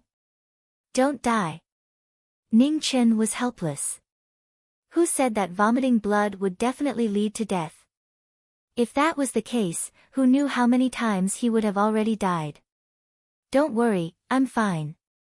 Seeing that a man was about to cry, Ning Chen forcefully endured the feeling of spitting out another mouthful of blood and spoke with great difficulty. "Really?" Man didn't believe him. "Really?" Ning Chen nodded with certainty. Man, Go out for a moment. I'll change my clothes." "Okay." After coaxing man to leave, Ning Chen covered his mouth and vomited a mouthful of blood. The blood flowed out from between his fingers and dyed most of his clothes red. Fortunately, man was a straightforward person. She believed whatever he said. In the northern plains, a young general quickly walked into the commander's tent and said respectfully, reporting to the military advisor, "Prince Yan left Tianfu City last night." Fan Lingyue was currently sitting in front of a table in the tent with her eyes closed in deep thought. After about 3 breaths of time, she calmly asked, "Has Si Mingjian set off?" "They set off this morning and will reach Tianfu City in 3 days, the young general replied. "Very good. You may leave." Fan Lingyue nodded and said, "Yes." The young general bowed respectfully, then turned and left. After the general left, Fan Lingyue slowly opened her eyes. She looked at the wooden box in front of the table and sighed softly. "I hope you like the opponent I prepared for you." Prince Yan's departure was arranged by her. In this world, the only place Prince Yan could go and Ning Chen could not was the Great Xia Palace. And the only one who could summon Prince Yan back to the palace was Emperor Xia. She could not control Emperor Xia, but she could control Emperor Xia's officials. There were many officials in Great Xia, and not all of them were righteous people. She simply made 4 officials work together to write a memorial and secretly spread the rumor of Prince Yan colluding with the enemy to every corner of Emperor Xia's city. Many people in the world knew that Prince Yan went to the barbarian dynasty a few days ago and stayed in the barbarian palace for a long time. Emperor Xia was a suspicious person. Even if he knew that this was very likely a rumor, he would definitely summon Prince Yan back to the palace to explain. Zhang Sun was not by her side, and Prince Yan had left. Ning Chen was at his weakest now. She only needed to seize this opportunity and send people to get rid of him. The variable she was worried about would disappear forever. Unfortunately, they were so similar. If it were not for their different standpoints, perhaps they could really be friends. However, there were no hypotheticals in this world. She would not be soft-hearted because of this so-called mutual appreciation. Compared to the future of the Northern Meng imperial court, personal feelings were not worth mentioning. For this goal, she could sacrifice anyone, even herself. Chapter 67. The next day, Prince Yu's residence received an invitation letter. It was for Ning Chen, written by Marquis Jiyu himself. It was written with a strong force that penetrated the back of the paper. There was a hint of dominance in the firmness. One look and one could tell that it was the handwriting of a master at the peak of martial arts. Ning Chen received the letter. This time, he didn't bring a man with him. Instead, he went by himself. He didn't know what kind of person Marquis Jiyu was, so he couldn't take a man with him. Logically speaking, as a martial Marquis of de Xia, he should not be an unreasonable person, but it was hard to know what was in a person's heart, he had to be on guard. If it wasn't for the fact that the invitation letter was for him, and that it was written by Marquis Gu himself, he wouldn't have come at all. He had all kinds of habits in his life, but he didn't have the habit of seeking death. Furthermore, with the example of the northern Marshal Marquis, his impression of the great Xia Marshal Marquis was very average. He wondered how Emperor Xia would react after reading the letter. Marquis residence of Gu was not far from Prince Yu's residence. In this Tianfu city, the Marquis residence and the Prince residence were the two strongest forces. The Marquis residence existed to suppress Prince Yu's residence in addition to intimidating the barbarians. Emperor Xia was indeed very wary of his brothers. Only Prince Yan, who had no interest in power, was able to make Emperor Xia feel slightly more at ease. When they arrived at Marquis Gu's residence, the gates were wide open and a heavily armored general personally came out to welcome them. Ning Chen couldn't help but frown. Just what was this Marquis Gu planning? He didn't think that Marquis Gu would be so magnanimous. His son had just been beaten to a pulp. It was already good enough that he didn't care about it, but he actually sent someone to welcome him. It was too abnormal. In the main hall of the house of Marquis, Marquis Gu sat on the main seat with a refined expression. He read the book in his hand while drinking the tea brewed by the maid in front of him. No matter how one looked at it, the person in front of him looked more like a scholar than a marquis. Ning Chen entered the hall and looked at Marquis Gu. Marquis Gu also put down the book in his hand and looked at Ning Chen. After a long time, he lightly smiled and said, as expected, heroes come from the youth. Marquis, you flatter me, Ning Chen replied politely. Do you know why this marquis is looking for you? Marquis Gu did not beat around the bush and asked directly. Please explain, Marquis, Ning Chen said respectfully. Zhengqi Palace. Marquis Gu said these three words with a straight face. He didn't say it clearly, but he had already made his objective clear. Ning Chen smiled happily. His smile was very bright. So this was what he wanted. He knew it. How could there be such a magnanimous person in this world? Since he had a favor to ask of others, he could even tolerate his son's revenge. What kind of price is the Marquis willing to pay? Ning Chen's eyes narrowed as he pretended to consider. What do you want? Marquis Gu asked back. Marquis, your question is a little insincere. If you want my things, you have to show enough sincerity, Ning Chen said with a light smile. Marquis Gu pondered for a moment before saying, I can invite a Xiantian to help you cleanse your meridians and heal your legs. Hearing this, Ning Chen sneered in his heart, but his face was very cooperative and showed an excited expression. He eagerly said, is what Marquis said true? Can a primordial master really cure my legs? Xiantian is omnipotent. Marquis Gu nodded. Nonsense, Ning Chen sneered in his heart. You think I haven't seen a Xiantian before? The Xiantian I know is almost enough to form a table of mahjong. Although he thought this in his heart, his face still showed an even more tangled and struggling expression, as if he was experiencing an intense psychological struggle. I wonder which Xiantian master the Marquis can invite? After struggling for a while, he saw Ning Chen exhale and make up his mind. This matter cannot be revealed for now. However, as long as you take out the thing, I will arrange it, Marquis Gu promised as he drank a mouthful of tea. Can't you heal my legs first?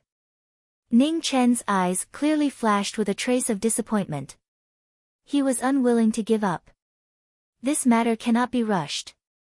Cleansing meridians is not something that can be done in a day or two. Even a Xiantian master will use up a lot of Zhen Yuan, so I need to pay a large enough price in advance. If I don't see the thing, wouldn't I suffer too much? Marquis Gu said sincerely but fearlessly.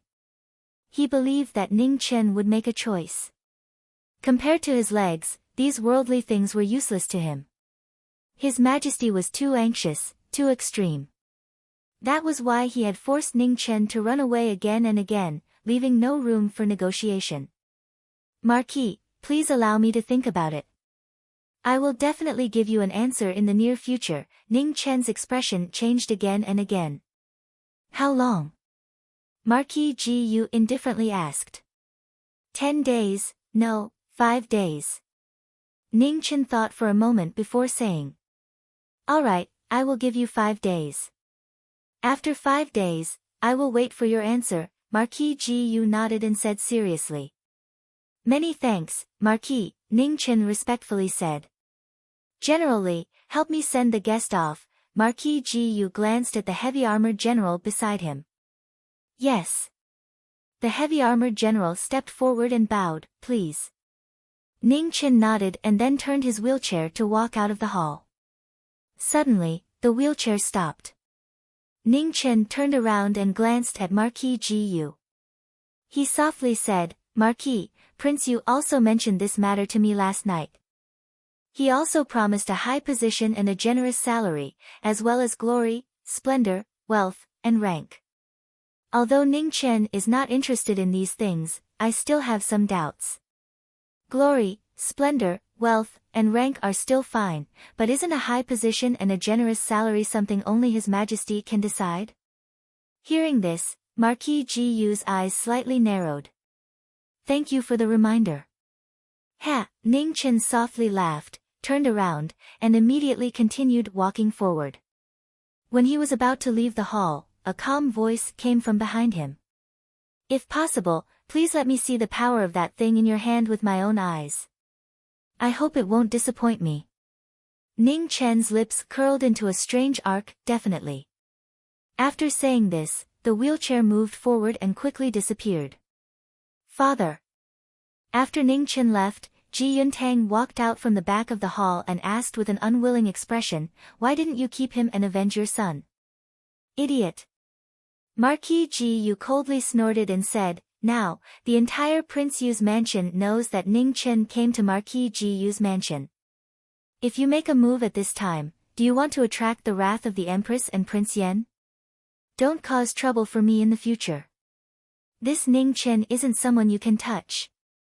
After saying this, a dangerous light flashed in Marquis Gu's eyes.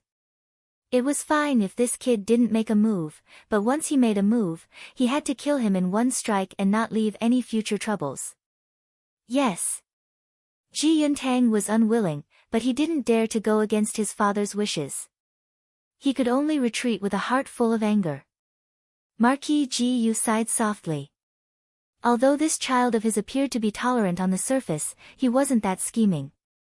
Compared to Ning Chen just now, he was not just a little bit worse.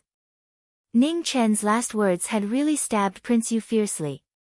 What was even more subtle was that the former was still living in Prince Yu's mansion.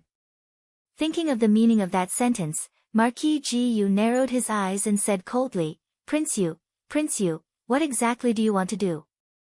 Could it be that you're still daydreaming that can't be realized?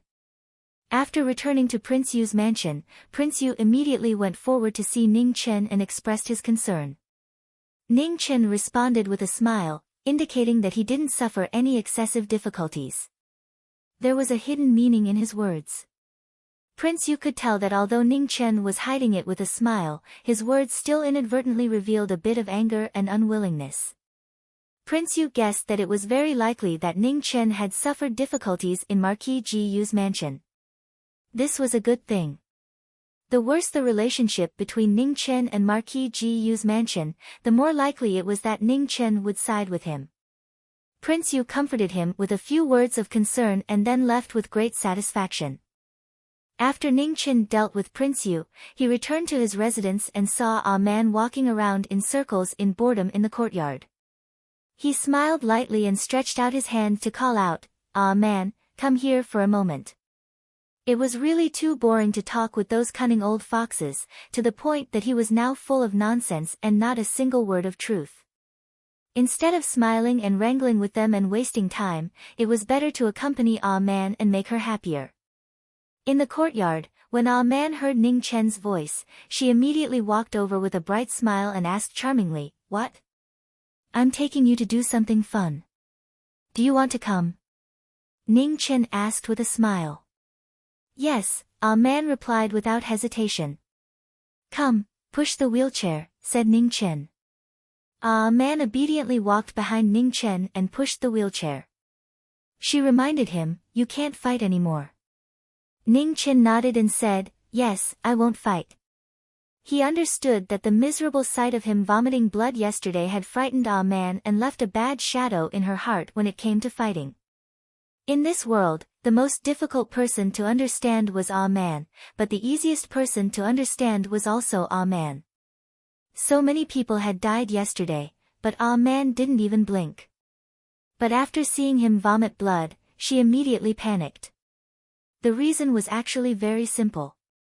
Ah Man's world was never bound by any rules. She believed that he was right, and he would always be right. Then the people who fought with him would definitely be wrong. "After you went out this morning, I was so bored by myself," Ah Man straightforwardly said the words in her heart. "There won't be a next time. In the future, I'll definitely bring you along," promised Ning Chen. "Where are we going?" asked Ah Man curiously. "To buy things." "The cloth shop and pharmacy," replied Ning Chen. "I don't have money," said Ah Man honestly. "No problem, I have money," said Ning Chen generously. Prince Yan's salary was in his hands. He would borrow it first and return it when he had money. However, this girl Ah Man didn't bring a single copper coin when she went out. She really was careless. The cloth shop. As they walked, Wild pointed at a tailor shop in front of them and reminded them. "Go in," ordered Ning Chen. The two of them entered the cloth shop. Then Ning Chen looked at the cloth on the table and pointed at the cheapest bolt. "I want half a foot." The owner of the cloth shop looked disdainfully at the youth in front of him. He had seen stingy people before, but he had never seen such a stingy person. "I'm not selling half a foot," said the owner unhappily. Ning Chen frowned. Just as he was about to reason with the owner, Ah Man pointed at the most beautiful bolt of silk on the rack. "I want that."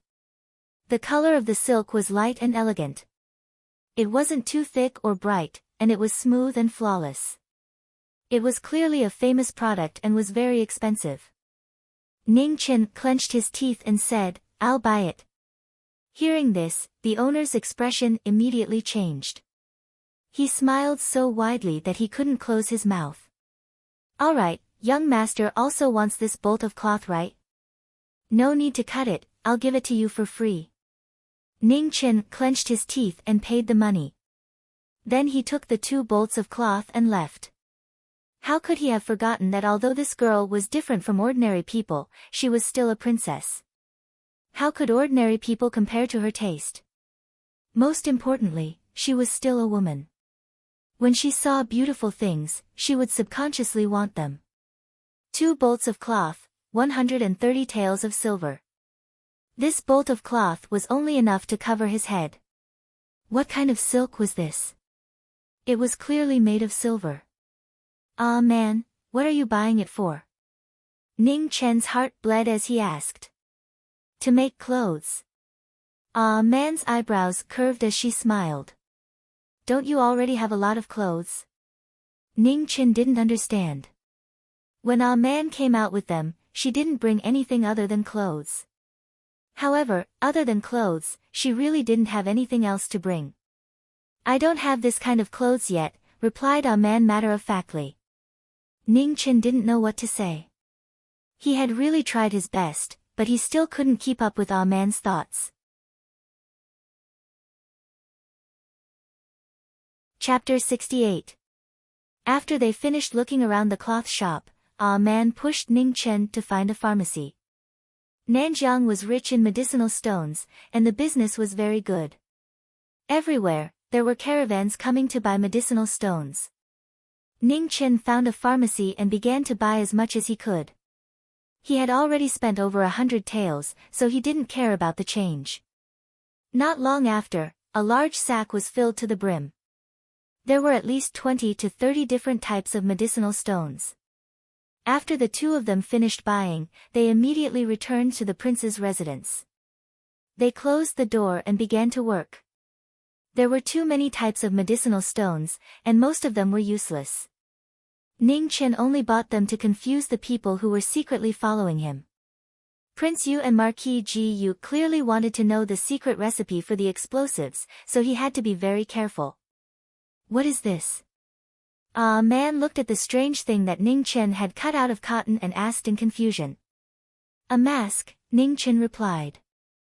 Last time in the palace, he and General Ling almost choked to death when he used these medicinal stones. This time, he had to make sure to protect himself. After sewing the layers of masks, Ning Chen was about to put them on when he suddenly stopped. He looked at Ah Man and smiled mischievously. Ah Man, lower your head. Why? Ah Man didn't notice Ning Chen's strange smile. She obediently moved her delicate little face closer and asked curiously. You'll know in a moment. Ning Chen carefully put the mask in his hand on Ah Man's face and moved back in his wheelchair to take a closer look. It really was unbearable to look at. Ning Chen glanced at his hand. This hand was really like a foot. It couldn't do anything. Ah Man looked at Ning Chen's strange expression and walked in front of the mirror. After looking, her mouth couldn't help but twitch. So ugly. Ning Chen was ashamed. This girl was too straightforward. She didn't even consider his feelings. It'll be very choking later, Ning Chen explained without much confidence. So it's best to wear this. Do you want to wear it? No. Ah Man shook her head and refused without hesitation. Ning Chen silently took the mask off Ah Man's face and put it on himself. If she didn't want to wear it, then so be it. If she didn't want to look, she could make it herself. In the next moment, what made Ning Chen want to bang his head against the wall was that Ah Man really ran to the side and made one herself. She finished it in just a few moments, and her appearance was many times better than his. Comparisons were odious. Ning Chen's self-esteem was hurt. He could only comfort himself in his heart. Just because it looked good, it didn't mean it was useful. The most important thing was to be able to withstand the flying ashes of the medicine. Saltpeter was the most choking material among the raw materials, so Ning Chen had to do it himself. Grinding charcoal was safe, non-toxic, and didn't require much skill, so a man was naturally the one to do it. Cough, cough. Grind it up a little, Ning Chen said worriedly as he coughed. Oh.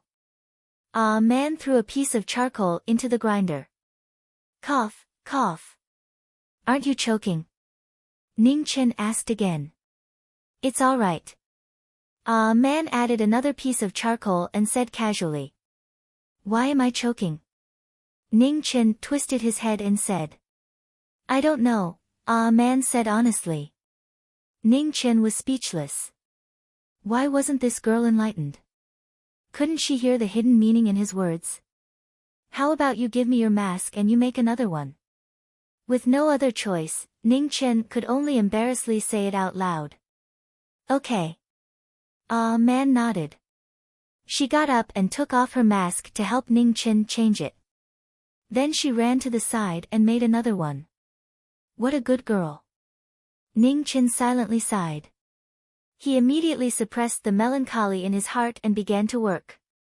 In truth, the current situation was quite good. It was good for both of them. After grinding the medicine, the next step was the most important part. Ning Chen held the scale in his hand and weighed the saltpeter powder, charcoal powder, and sulfur powder one by one. Then he mixed them according to the ratio. What is this? A man stood to the side and asked curiously. Explosives, Ning Chen replied. What is it used for? A man continued to ask curiously. Do you know what an explosion is? Ning Chen asked uncertainly. Was there such a thing in this era? I know, a man replied. Then it's easy to explain. Ning Chen let out a sigh of relief. He gestured with his hands as he explained, if this thing is ignited, it can cause a very, very, very large explosion. Oh. A man nodded as if she understood. Then she asked again, why are you making this thing? Someone is making me unhappy. Tomorrow I will go and blow up his door. Ning Chen angrily said. Don't fight. Man frowned and said. Don't fight. Ning Chen seriously said. I will also go. Man softly said. Okay, let's go together tomorrow. Ning Chen agreed.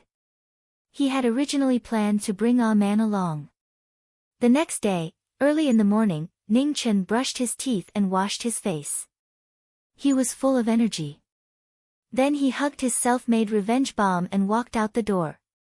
Man was already waiting at the door. When she saw Ning Chen come out, she went forward to help push his wheelchair. The two of them walked together towards Marquis Gu's mansion. The shops on the street had already opened and the day's work had begun. Very quickly, the two of them arrived at Wu Ho's mansion and stopped. The guards in front of Marquis Gu had seen Ning Chen yesterday and knew that he was Wu Ho's guest. Thus, their attitude was very polite. You two make way. Ning Chen said to the two guards at the door. The two guards frowned when they heard this, but they still took a few steps back. Make way again. Ning Chen felt that it was still not enough and requested again. The two guards retreated a few more steps. They looked at each other and saw the confusion in each other's eyes. What was he trying to do? Ning Chen handed the bomb in his hand to Man. Then he took out a lighter and instructed, Man, put this thing at the door and light up the wire. After that you don't need to care about anything else. Quickly run. Man nodded. Although she did not understand, she would do as she was told. Ning Chen took one last look at Wu Ho's mansion and sneered in his heart. You want to see its power? You don't want to be disappointed? You can experience it for yourself. Man followed Ning Chen's instructions and placed the bomb in front of the mansion. She bent down and lit up the wire. Then she threw the lighter and immediately ran towards Ning Chen. Chi, the fuse sizzled like the countdown of a clock. Just as Wild ran to Ning Chen's side, she heard an earth-shattering sound. An enormous cloud of fire erupted. In an instant, the heavens shook and the earth shook as rocks fell like rain. The mansion's main door disappeared and turned into fragments that filled the sky. Even the surrounding stone walls fell down. Man was shocked. The two guards were even more dumbfounded. Looking at the falling debris, they did not know whether it was the main door or the walls. Their brains were unable to react for a while. Beside Ning Chen, Man was the first to come back to her senses. In the next moment she smiled happily. Seeing this smile, Ning Chen felt a chill run down his spine. This girl was actually able to smile. Seeing this kind of scene for the first time, shouldn't she be scared witless? He really did not understand Man's world. Is there more? Man asked with some excitement. Ning Chen's eyelids jumped and he quickly shook his head, no more. I only made this one yesterday. Luckily, he only made one. Man was going to use it as a firecracker. Oh. Man replied with some disappointment. Let's go. Otherwise there will be another fight. Ning Chen called out. Man obediently followed and left. Just at this time, the Wu Ho government's guards reacted. Just as they were about to go up and stop them, they were stopped by a heavy voice, no need to chase. As he spoke, Marquis Gu walked out with a gloomy expression. He glanced at the door that had been blown beyond recognition, and then stared at the two people that were gradually disappearing into the distance. Anger, fear, and killing intent unceasingly emerged in his heart.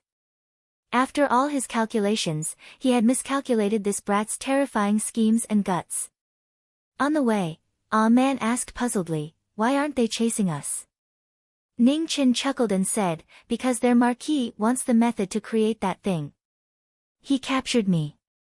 If I am not happy, I would rather die than surrender. Furthermore, he was the one who said he wanted to see the power of that thing. I am just following his instructions. Man nodded thoughtfully and honestly said, you are so treacherous. Ning Chen wanted to choke to death. When they returned to Prince Yu's residence, Prince Yu was already waiting for them. It was obvious that the news from the spies had spread faster than them, and had already informed Prince Yu. Prince Yu was shocked and happy at the same time.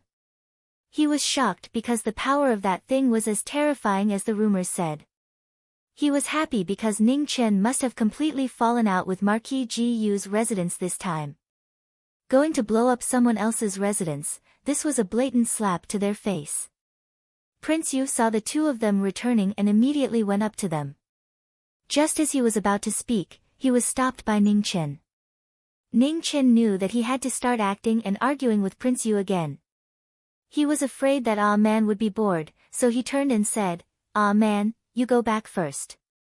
I have something to say to Prince Yu." "Okay."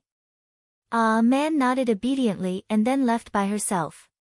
After Ah Man left, Ning Chen apologized to Prince Yu. "Prince, I am sorry. There are some things that I do not want Ah Man to know.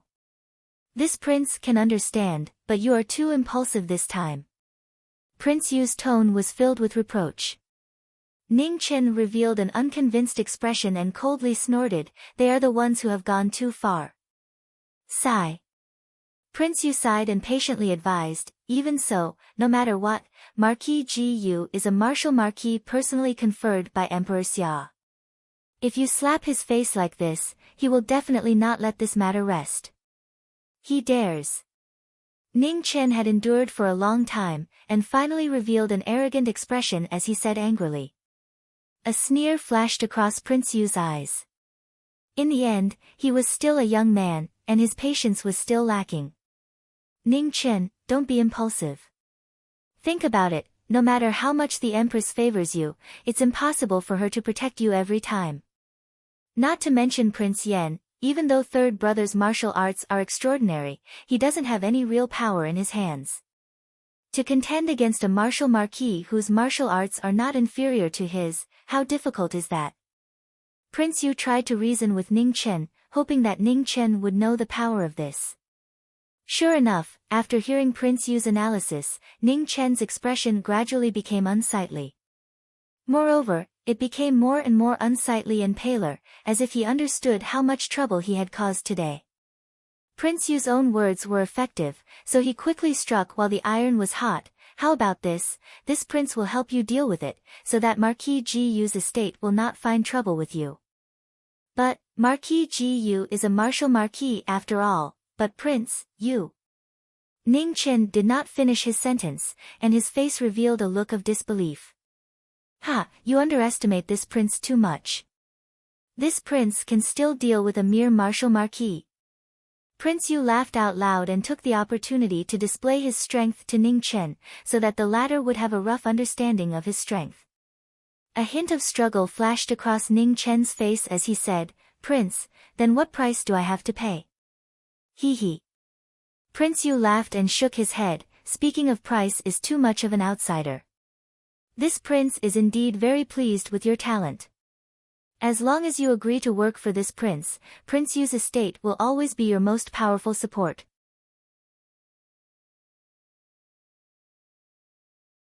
Chapter 69. Ning Chen still didn't agree to Prince Yu's request. However, Prince Yu wasn't in a hurry this time. He was sure that Ning Chen had no other choice but to rely on him. Ning Chen could only snort at this. However, what surprised him was the confidence that Prince Yu deliberately revealed. If it wasn't a bluff, then Prince Yu's hidden strength was something he had to pay attention to. In the Grand Xia, there were only a handful of people who could contend with a marquis. Prince Yu actually had such confidence. It seemed that he had to find an opportunity to stab him again. Otherwise, if he really became powerful, wouldn't the Grand Xia erupt with internal and external troubles? In the next 2 days, Ning Chen and Ah Man didn't leave the residence. Prince Yu and Marquis Yu also didn't make any movements. Ning Chen was waiting for Prince Yan to return, while Prince Yu and Marquis Yu were waiting for his reply. Marquis Yu was indeed a very tolerant person. Ning Chen was ashamed of his own inferiority. If someone dared to slap him in the face, he would definitely slap them first. The thing in his hand was a life-saving talisman. Emperor Xia wanted it, Marquis Yu wanted it, and Prince Yu also wanted it. The only difference was that the three of them had different methods. Emperor Xia's methods were the most intense. If he couldn't get it, then he would destroy it. It didn't matter if he couldn't get it, but he couldn't lose control. Marquis Yu's methods were slightly more moderate. He used a deal to force Ning Chen to reply, although the deal was essentially a lie. In comparison, Prince Yu's attitude was the best. He had always been thinking of ways to get Ning Chen to do him a favor. Emperor Xia's goal was very obvious. Now, he still couldn't see through Marquis Yu. As a Marquis of the Grand Xia, why was he so concerned about the explosives? Was he loyal to the emperor? This didn't make sense. Even Emperor Xia himself wasn't determined to get it. He was just a marquis. Being so patient was really too much. He really wanted to go over and blow it up again to see how patient Marquis Yu was. If he wasn't wrong, Marquis Yu had surely pledged loyalty to a prince in secret, and his actions were precisely to fight for bargaining chips for this prince. Emperor Xia was already old, and he worked hard for many years. His body had long since reached the end of its life, and he wouldn't be able to hold on for much longer. It was only a matter of time before the officials took sides, and Wu Hou was no exception. It was just that he could not tell which Prince Yu was loyal to. The eldest prince, the third prince, or the 10th prince. In any case, it would not be that short-lived 8th prince. Ning Chen now knew why Prince Yan had returned to the palace. It was Prince Yu who had told him. Emperor Xia was suspicious, and the situation was not good for Prince Yan. But Ning Chen believed that the elder would return. If he said 7 days, it would be 7 days. Almost 4 days had passed, and there were only 3 days left. In the small courtyard, Ning Chen sat facing the moon. He closed his eyes and adjusted his breathing. Little bits of light flew into his body. Inside the chi vortex in his dantian, there was a beautiful silver light. It was as vast as the ocean. His Zhen Qi spiraled like the 9 heavens, flowing through his meridians and veins throughout his body. His mortal body contained the potential of a dragon. The human body's treasury was immeasurably deep. Suddenly, a blood-colored sword light cut through the void. It was as if it came from the 9 heavens. It was incomparably swift and fierce. It was aimed at Ning Chen's heart. At the same time, Ning Chen's eyes suddenly opened. The silver light flourished. His left hand made an empty gesture, and his right hand waved. A vast palm energy roared out. The silver light turned into the hand of a death god and attacked the assassin's right chest. It was a move that risked his life for his opponent's life. There was no turning back. The sword light subconsciously paused for a moment. However, that moment of indecision was enough. In a battle of life and death, there was no room for hesitation. Ning Chen's wheelchair quickly turned, and he narrowly avoided the attack. Chi! The sword entered his body. Blood blossomed. In an instant, Ning Chen's right hand slapped towards the black figure. His palm energy gushed out. The silver light was dazzling, and the person and the sword were sent flying. After the first attack failed, the black figure used another killer move. A golden sword appeared in his left hand. The 2 swords drew the moon. His martial arts increased by another 30%. He stomped on the ground, and his afterimages flew out. The sharp sword light covered an area of 10 feet. Ning Chen's face looked serious. An inch to the right of his heart, blood dripped down and dyed half of his plain clothes red. Before the sword reached him, he retreated quickly. His left hand flipped rapidly, and an ancient-looking green bow appeared. He bent the bow and put an arrow on it. The silver arrow broke through the void. It was as if it was breaking through dry weeds. The void shook, and there were signs of instability. The sudden arrow was only the beginning. Ning Chen waved his right hand again, and an even more frightening silver arrow appeared. He bent the bow and put the arrow on it. It was so decisive that it made people's hair stand on end. With a whoosh, the arrow was shot out. It followed the trajectory of the previous arrow at an extremely fast speed. The space finally couldn't bear it anymore. It shook violently. The tip of the arrow tore open the void with an ear-piercing friction sound. However, it was not over yet. Ning Chen made another move. The third arrow. Ning Chen's face was unprecedentedly serious. He pulled his right hand again. On the broken death bow, a silver light roared crazily. The wind blew, and the ground under him shook violently. The bow was not bent, and the arrow was not shot out. The scene was already frightening. The power of the chasing moon shook the heaven and earth. It also made the injuries in his body unstable. Blood flowed out from the corner of Ning Chen's mouth. His injuries broke out again. At the crucial moment, Ning Chen clenched his teeth and held on. He pulled the third arrow. He allowed the blood and qi in his body to flow out from the cracks on his skin. Boom! The third arrow flew out. It carried an aura that could destroy everything. It swallowed the space in the blink of an eye, and cut open a pitch-black trajectory. Facing the three powerful arrows, the black figure did not panic. He put the two swords together, and in an instant, a blood moon appeared above the swords. The swords reached the sky, and the blood moon shone brightly. The scarlet blood light dyed the night sky. It was a strange scene, and it was bone-chilling. Bang, bang, in the blink of an eye, the silver arrow had arrived. The first arrow pierced through the blood light and traveled 30 meters. It finally dissipated when it was close to the blood moon. The next arrow chased after it and collided with the blood moon. With a bang, the earth shook, and dust filled the sky. However, in the midst of the dust, the blood-red light appeared once again. The blood-red moon was dazzling, but it was showing signs of instability. At this moment, the third arrow finally arrived.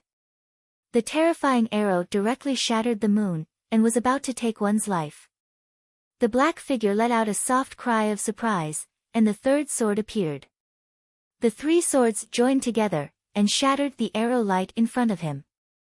The black figure's cultivation had reached the peak of the 9th rank. The powerful pressure made Ning Chen, who was at the center of the pressure, feel powerless. Who are you?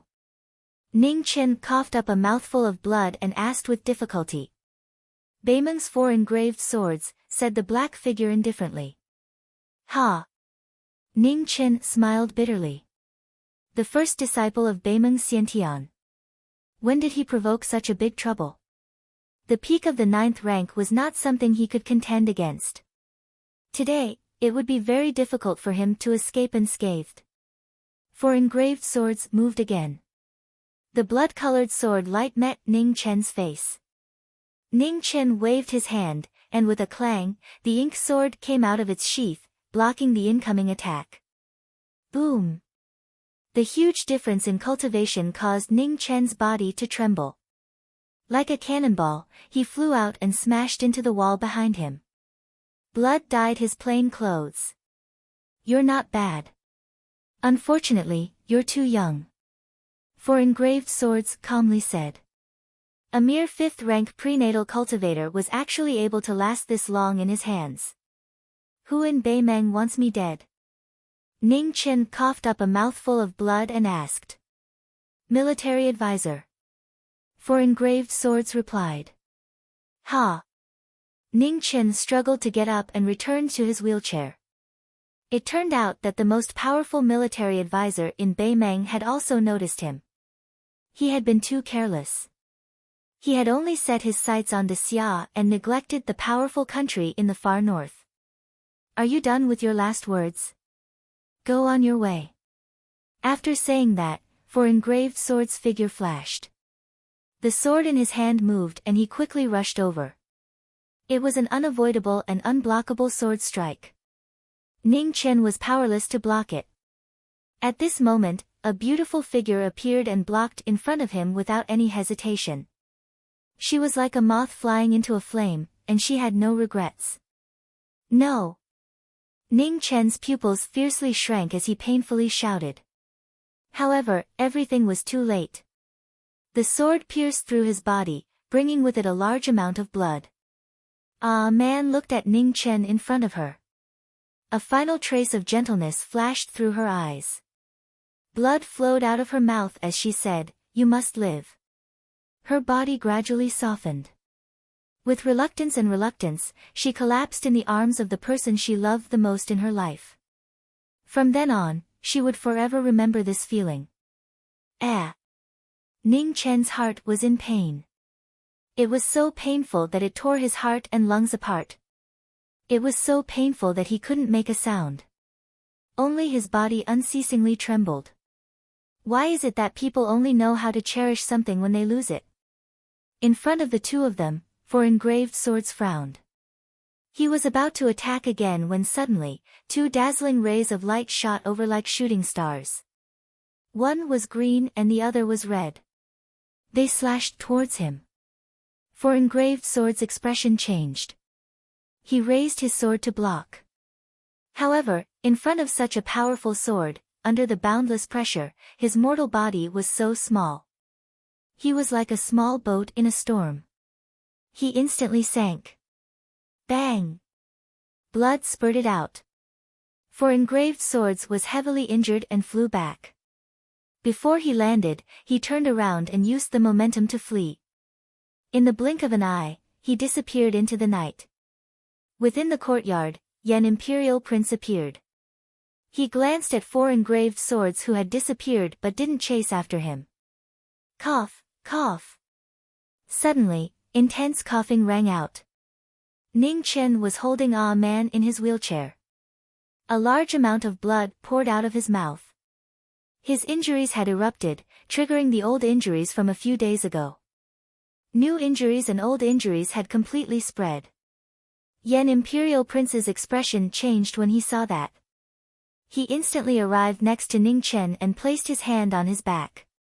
A tide of energy poured into him, forcibly suppressing the terrifying injuries that had erupted. "Senior, save a man." Ning Chen pushed his hand, stopping Yan Imperial Prince from continuing to pour in his qi. He hugged a man's body and knelt down. He mournfully kowtowed and said, "I beg you." The stone floor was hard. Ning Chen's forehead was instantly dyed with blood. Yan Imperial Prince couldn't bear it, but he could only helplessly shake his head. He sighed and said, "Your heart has been destroyed. I can't do anything. I beg you. I beg you." Ning Chen continuously kowtowed. Peng, peng, peng, he smashed his head on the stone floor. Blood splattered everywhere and dyed his hair red. He was extremely miserable. His voice was hoarse and filled with pain. His pleading voice constantly echoed in the courtyard. It made people sigh, feel sad, and also feel heartache.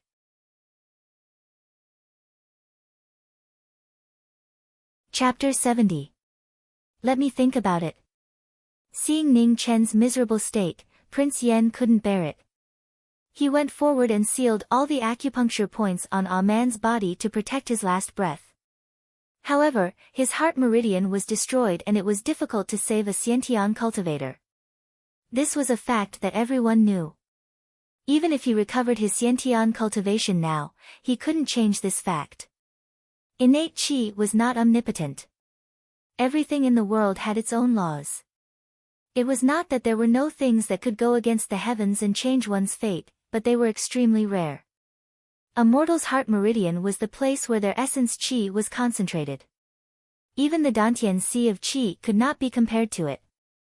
If the sea of qi was broken, at most, one's cultivation would be crippled. As long as treatment was timely, one's life could be saved. However, if the heart meridian was destroyed, no one could do anything.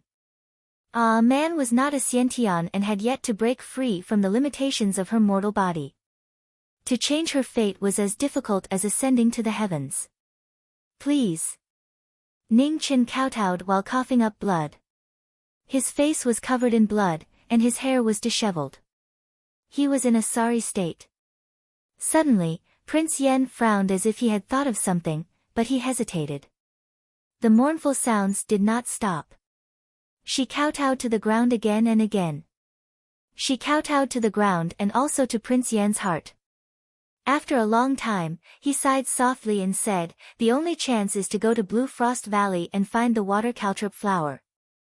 Ning Chen abruptly raised his head, his eyes filled with shock. He had heard of this place before. It was an extremely cold place in the northwest of the Grand Xia. Snow fell all year round and not a single blade of grass grew there. How could there be a so-called caltrop flower here? You'll understand once you get there. But listen to my advice. If things don't work out, don't force yourself. Prince Yan's voice carried a rare heaviness. The water caltrop flower was hard to find in the world. It could only grow in Blue Frost Valley. However, this glimmer of hope could cost Ning Chen his life. This was the reason why he was hesitating just now. This method could be said to have a slim chance of survival for the current Ning Chen. According to the latter's character, it was utterly impossible for him to give up. "Thank you for your guidance, Senior." Ning Chen nodded. Immediately after, he begged again, "Senior, please remove the seal on the heaven-changing pill in my body." Now, he no longer had the time to recuperate. In fact, with his current condition, whether or not he could make it to Azure Frost Valley alive was another matter.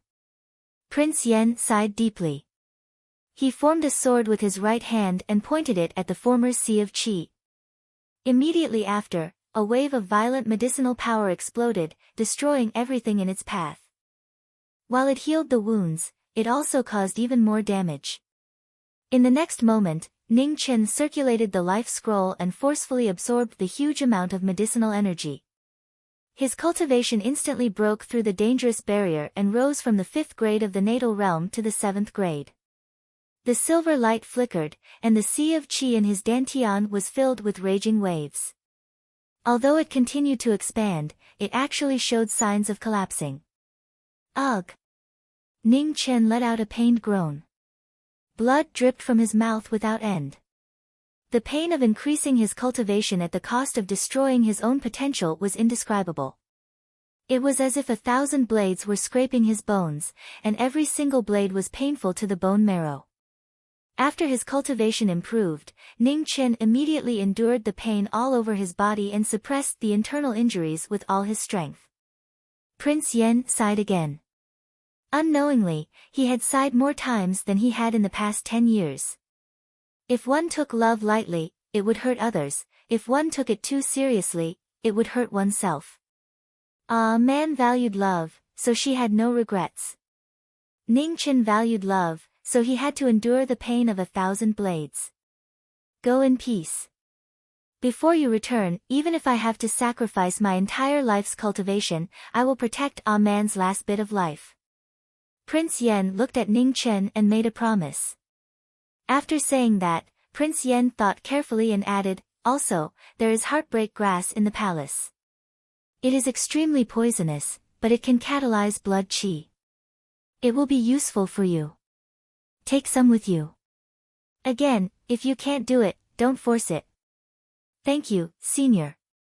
Ning Chen kowtowed heavily. If there was a future, he would repay this kindness with all his might.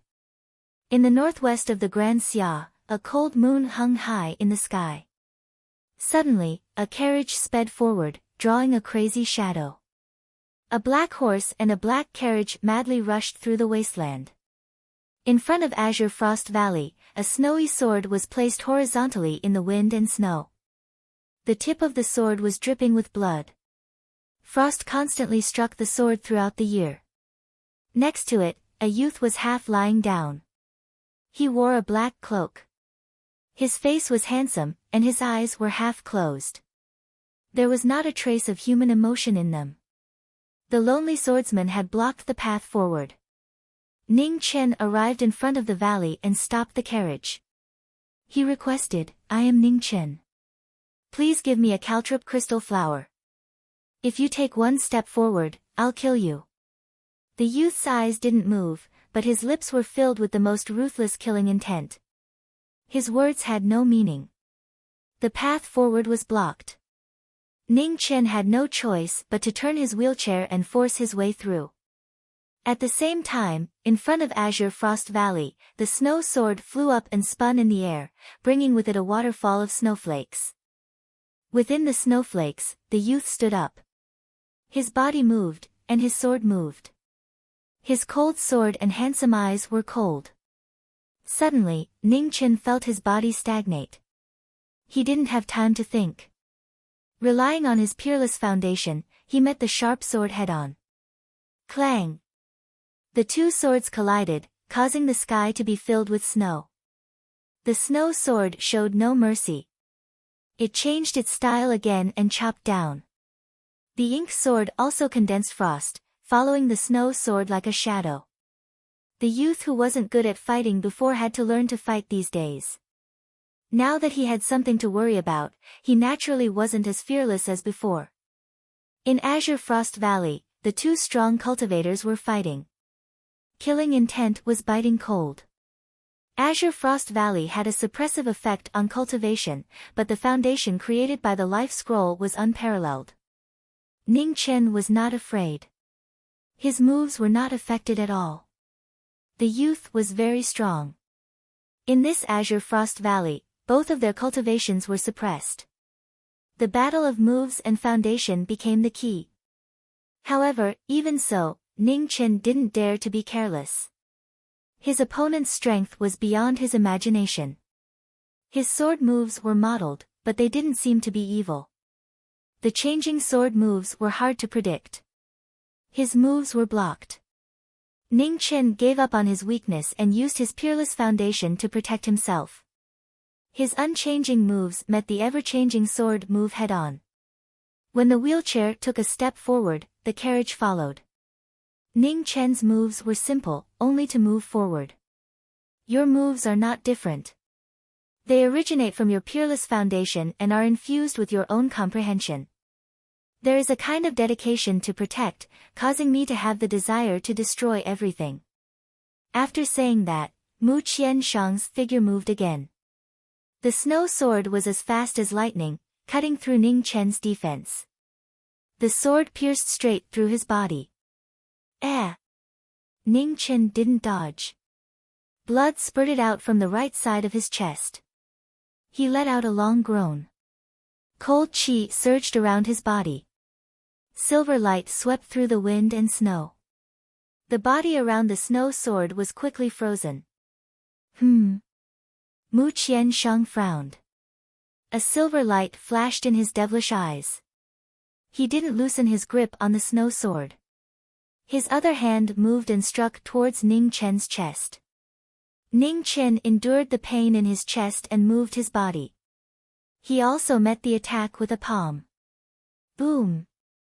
A shocking explosion sounded. Between the two, the wind and snow violently swirled. Under Mu Qianshang and Ning Chen, the ground cracked and sank 3 inches deep. Blood dripped down. The two were injured at the same time. In a battle of foundation, no one had the upper hand. However, the moment of injury made Ning Chen unable to trap the snow sword. Mu Qianshang's figure moved. He pulled out the snow sword and waved it. The snow blossomed with a poignant beauty. A bloody light soared into the sky. Half a day's remnant crimson moon. An extreme move combined with an extreme sword. A surge of pressure rushed towards Ning Chen. Mu Qianshang raised his body to the peak and no longer held back. He wanted to end this life and death battle. There was no other choice. There was no way out. Ning Chen used the last of his body's power. In an instant, the sky was filled with snow. Frost surged. In the dazzling world of wind and snow, the ink sword turned into 1,000 and then condensed back into one. A flying feather, heaven and earth one sword. Extreme move. Ning Chen used his strongest move with his heavily injured body. Immediately, blood spurted out from his body and the world of wind and snow was dyed red. The snow sword slashed through the air. It was breathtaking for a moment, but it suddenly stopped. Mu Qiansheng frowned and kept the snow sword behind his back. "You are injured. There is no point in this battle. Please return." When the swordsman kept his sword, it meant that the battle was over. Mu Qiansheng turned around and walked back into the valley. Ning Chen endured the injuries in his body and begged in a low voice, "I am willing to pay any price. I just want a stalk of water caltrip flower." Mu Qiansheng stopped and turned around. A glint flashed across his beautiful eyes. "Any price? Any price?" Ning Chen nodded without any hesitation. "Stupid." Mu Qiansheng snorted and left. In the biting cold wind, a faint voice sounded, "Come in." Ning Chen followed. The wheelchair turned and behind him, there were only 2 bloodstains left. On the 1,000-zhang-wide ice lake, Mu Qiansheng stopped and looked at the white lake. His eyes were emotionless and deep. "This is the 1,000-snow lake. The water caltrip flower grows here. You only need to plant your own blood and wait for a moment." However, in the past 1,000 years, only 3 people have succeeded. Whether or not the flower will bear fruit will depend on your luck. After saying that, Mu Qiansheng turned to look at Ning Chen and said coldly, "Let me witness your so-called price." "Many thanks." Ning Chen was startled and thanked him. Soon after, he gently cut his finger and a half-inch long cut appeared on his right index finger. Blood dripped down and fell into the snow. He then covered the blood with snow and waited quietly for a while. However, he did not see the slightest movement. Ning Chen was not discouraged. He turned his wheelchair and changed to another place. He continued to plant his own blood and covered it with snow. Then, he waited quietly.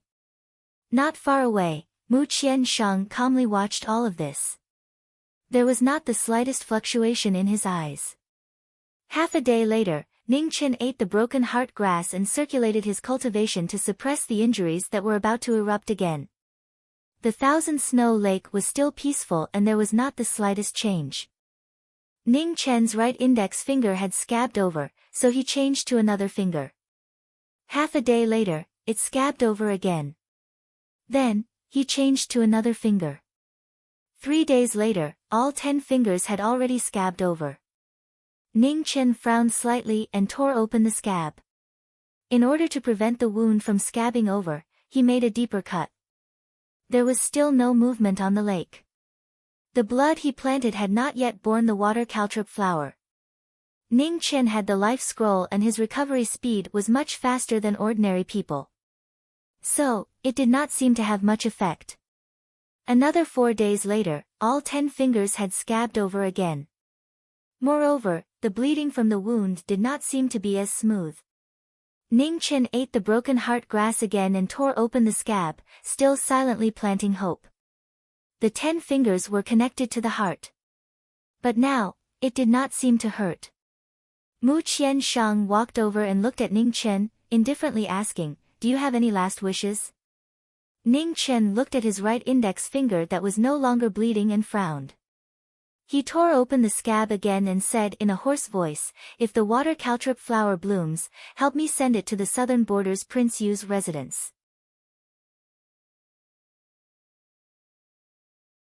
Chapter 71.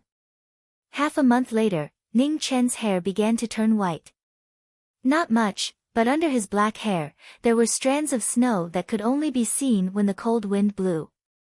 Blood could no longer flow from his fingers. Tearing off the scabs was the same. Ning Chen cut his right wrist and finally, blood began to flow again. Ning Chen's blood was left all over the lake, but the legendary water caltrip flower still did not appear. On the 20th day, Ning Chen's vitality began to fade. His hair was no longer white, but there was still not much white hair. The difference was that no matter if it was black or white, they were all dyed with a touch of lifeless gray. Cough cough. On 1,000 Snow Lake, Ning Chen was constantly coughing. His internal organs were in intense pain, but recently, he could no longer vomit blood. His cracked skin continued to crack in the cold wind. What seeped out was not blood, but even more cracked bones and flesh. His life that was completely supported by the heaven-reversing pill was gradually reaching its end. The heartbreak grass was becoming less and less effective. At first, it could last for 2 days, but now, it could only last for less than a day. Your vitality has already begun to fade. The possibility of growing a water caltrop flower is already very small. You cannot save him or her, and in the end, you will destroy yourself. Mu Qiansheng came again. Looking at the reddish lake, he calmly said. Ning Chen smiled tiredly, but did not say anything. As long as Ah Man lived, nothing else mattered. A month later, Ning Chen's blood seemed to have run out. His 10 fingers and wrists did not have a single drop of blood left. His fingers, wrists, and blood scabs were once again peeled off. However, after peeling off the scabs, what was left was only white flesh and bone. In fact, Ning Chen should have died long ago. But with the existence of the heaven-reversing pill, he could not die. If it was not for the fact that he could not die, Ning Chen might really not want to live anymore. The cold wind was biting cold. At the entrance of Blue Frost Valley, the lonely swordsman was still lying down. His black and white cloak fluttered in the wind. To the side, the snow sword was placed horizontally on the sword platform. No matter how the wind and frost blew, the tip of the sword would occasionally drip vermilion onto the ground, dyeing the white snow red. Are you going to give up? Mu Qiansheng's half-closed eyes opened. His silver eyes flashed as he softly said. Without blood to plant, how could there be any hope? Suddenly, Mu Qiansheng's body trembled. His bewitching handsome face changed for the first time. Madman looked back coldly, his face full of shock. On the Thousand Snow Lake, Ning Chen's body was surrounded by a silver light. Boundless vitality slowly overflowed from his chest. His black and white hair swayed in the cold wind. In the dazzling light, a drop of abnormally red blood flew out and fell into the snow. Ning Chen's face instantly turned pale, without a trace of blood. This was the essence blood of the heart. Using 1 drop meant 1 drop less. The reason why Ning Chen could hold on until today was all because of his unparalleled foundation. At this moment, forcing out the essence blood of the heart would undoubtedly destroy his own foundation. With a long snort, Ning Chen's vitality dissipated at a speed visible to the naked eye. His long hair fluttered in the wind, and everything turned gray. In the next moment, the cultivation of the 7th grade natal stage dropped rapidly, once again returning to the 5th grade natal stage, and it was still dropping. There was not much heartbreak grass left. This time, Ning Chen fainted before he could consume it. Mu Qiansheng was silent, looking at Zhu Yan who was dripping from the snow sword. He did not move. The snow sword that was lying horizontally in the valley was still lying there quietly. It was like a natural moat, blocking the boundary between life and death. Outside the valley, the human world was cold and warm. Inside the valley, the world was cold and cold. No one knew whether Ning Chen was dead or alive. Living was luck, dead was fate. In Prince Yu's residence in the southern border, Prince Yan was extending a man's life day after day. He also waited day after day. After a month, he still hadn't seen a man's figure return. His calm eyes finally flashed with a touch of sadness. It had been more than a month, but he still failed in the end. Prince Yan sent out a letter that he had written long ago. He knew that in this world, Ning Chen only had one elder, Zhang Sun. Therefore, this time, it was time for Zhang Sun to go and see him for the last time. At the same time that the letter was sent out, in the north of Xia, the war between the northern Meng imperial court and Xia that had dragged on for 4 months finally began. After 7 years of recuperation, the northern Meng imperial court's strength had reached a peak. This was Fan Lingyue's 7 years of power. The northern Meng imperial court had won the first battle. The Xia had deployed their army. More than half of the 100,000 soldiers in the northern plains had died, and they retreated back to Yengue city in a sorry state. The name of the military advisor spread across the world once again.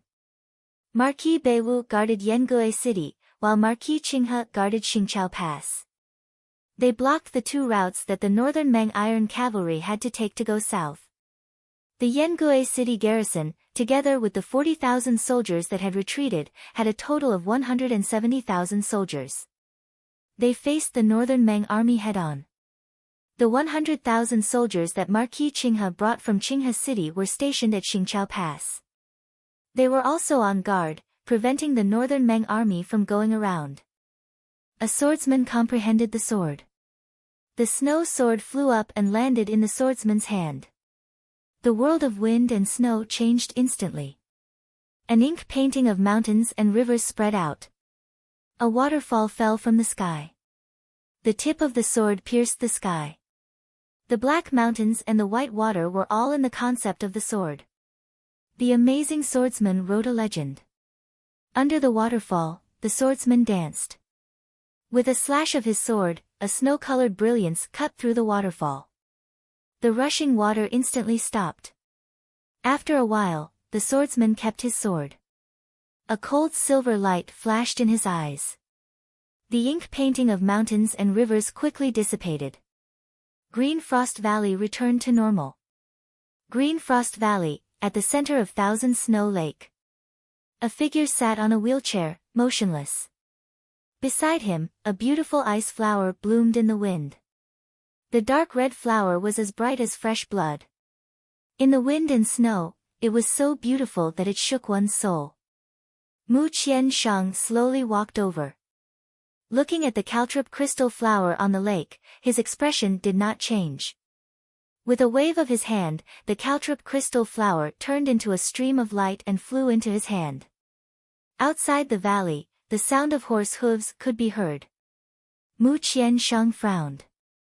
His figure flashed and disappeared from the center of the lake. From the carved railings of the carriage, a graceful and noble figure walked out. Beside him, a young woman accompanied him. Her gentle and beautiful face had an imperceptible sadness. This empress has come to bring him home. Zhang Sun opened her mouth and walked step by step into the valley. Mu Qiansheng's eyes narrowed, but he did not stop her. A jade crown with dragon and phoenix pearls, a golden dragon and phoenix embroidered robe. The person who came was undoubtedly the current empress of the Xia dynasty, Zhang Sun Wuyo. In the center of Thousand Snow Lake, Zhang Sun looked at the sleeping figure in the wheelchair. The sadness in her eyes could no longer be concealed. He can only live a little longer in Blue Frost Valley. Mu Qiansheng walked over and reminded her.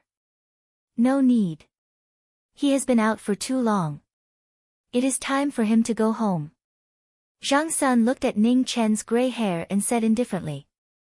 Qing Ning walked forward, her delicate hands trembling. Her heart was in so much pain that she was speechless. Carefully carrying the ladder, a teardrop unconsciously flowed from her eyes. She softly said, Ning Chen, let's go home. Mu Qiansheng did not say anything else. He watched as Zhang Sun and Qing Ning brought Ning Chen away. Time was merciless. In Blue Frost Valley, Mu Qiansheng carried the snow sword and left. He headed towards the southern border. The valley was empty, and only the sound of snow could be heard. The bloodstains in the center of Thousand Snow Lake had long been drowned out by the wind and snow. He had promised him that he would send the caltrip crystal flower to the southern border. Northwest of the Xia dynasty, Clear River City. The carved railings of the carriage drove past, heading towards the Clear River Marquis residence. The Clear River Marquis had already sent troops to Xingqiao Pass. Only the Marquis of Taiping was left in charge of the Marquis residence. Furthermore, he would be heading towards the northern border of the Xia dynasty soon. No one could stop this war. The northern Meng imperial court had the existence of a military advisor. He was so powerful that it was shocking. The once insufferably arrogant soldiers of the Xia dynasty were forced to retreat one after another. At this critical moment, bad news came from the western border of the Xia dynasty. The first lord of the Eternal Night sect, Yi Wujuan, appeared in Xiling City in the western border. The Marquis of the blood-clad divine religion tried to stop him. He was heavily injured and it was unknown whether he was dead or alive. The heavy armored cavalry of the divine religion was led by 3 peak 9th grade generals. Taking advantage of the Marquis of the blood-clad divine religion's heavy injuries, they arrived at Xiling City and would step through the last barrier of the western border of the Xia dynasty at any time. The situation of the Xia dynasty was precarious. The dynasty that had been invincible for 1,000 years was on the verge of collapse. Bad news came one after another. In the heavenly mandate palace, the overworked Emperor Xia vomited blood and fainted. The 3 dukes who had been ignoring the affairs of the court had no choice but to take charge and stabilize the hearts of the court officials. In the spring of the 2nd year of the new calendar, this was the most difficult time in the history of the Xia dynasty. The Northern Meng Imperial Court and the Eternal Night sect jointly launched an attack on the Xia dynasty. In the first battle, the Xia dynasty suffered 60,000 casualties and a martial marquis was severely injured. This was a humiliation that the Xia dynasty had never experienced in its 1,000 years of history. The war had just begun, but the soldiers and generals had already been defeated. The place where the Marquis of the blood-clad divine religion and the martial marquis had been reduced to ruins. The martial marquis of the Xia dynasty could be said to be weak, but the martial marquis was the most powerful person in the world. The Marquis of the blood-clad divine religion was defeated without any suspense. The undefeated martial marquis was still invincible. Few could injure him. He could be said to be the strongest force in the world. With the military advisor in the north and the martial marquis in the west, the future of the Xia dynasty seemed to be bleak. The Xia dynasty was showing signs of collapse. The forces that had been intimidated by the Xia dynasty's military strength were beginning to stir. The tigers trying to devour the dragon became an irreversible trend. 3 days later, Mu Qianshang arrived at the residence of Prince Yu in the southern border. He delivered the caltrop crystal flower and left immediately. When Prince Yan saw the caltrop crystal flower, he had mixed feelings. This flower had bloomed too late. A man's breath had almost completely dissipated. Even if the flower had bloomed, no one knew if it could be saved. Prince Yan placed the caltrop crystal flower in front of a man's severely injured heart. He immediately channeled his vital energy and forced the flower into her heart meridian.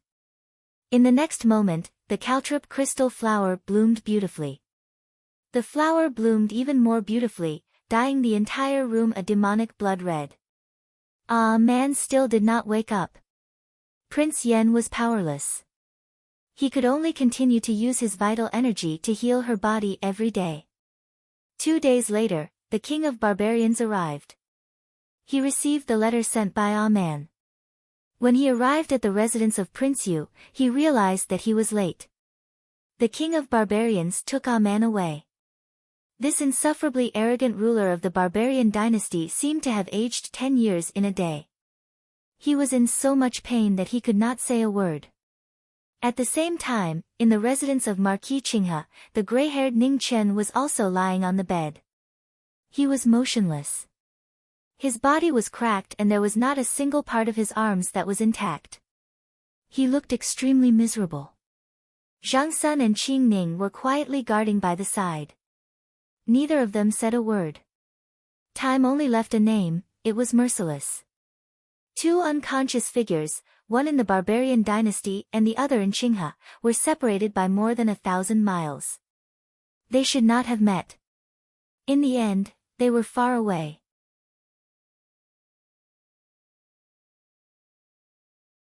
Chapter 72. In the spring of the 2nd year of the new calendar, Fan Lingyue of the Northern Meng Imperial Court led his army to attack Yangue City. 300,000 soldiers surrounded the city but did not attack. The reinforcements of the Great Xia gathered from all directions. Rations and troops rushed towards Yangue City. 3 days later, the Great Xia Emperor woke up and took charge of the state affairs. He read the battle reports from the north and the west every moment. His old eyes were even colder and more emotionless. 10 days later, a bolt from the blue struck the entire Great Xia. The entire court was shocked. Yangue city was breached in one night. None of the 170,000 soldiers survived. The Marquis of Beiwu was seriously injured and unconscious. This was a huge earthquake. No matter how much the people believed that the Great Xia would not be defeated, they started to panic. In Qinghe City, Zhang Sun was first stunned when she heard the news. Then, she flew into a rage. She had clearly passed the letter to the Great Xia Emperor, but the Great Xia Emperor did not do anything.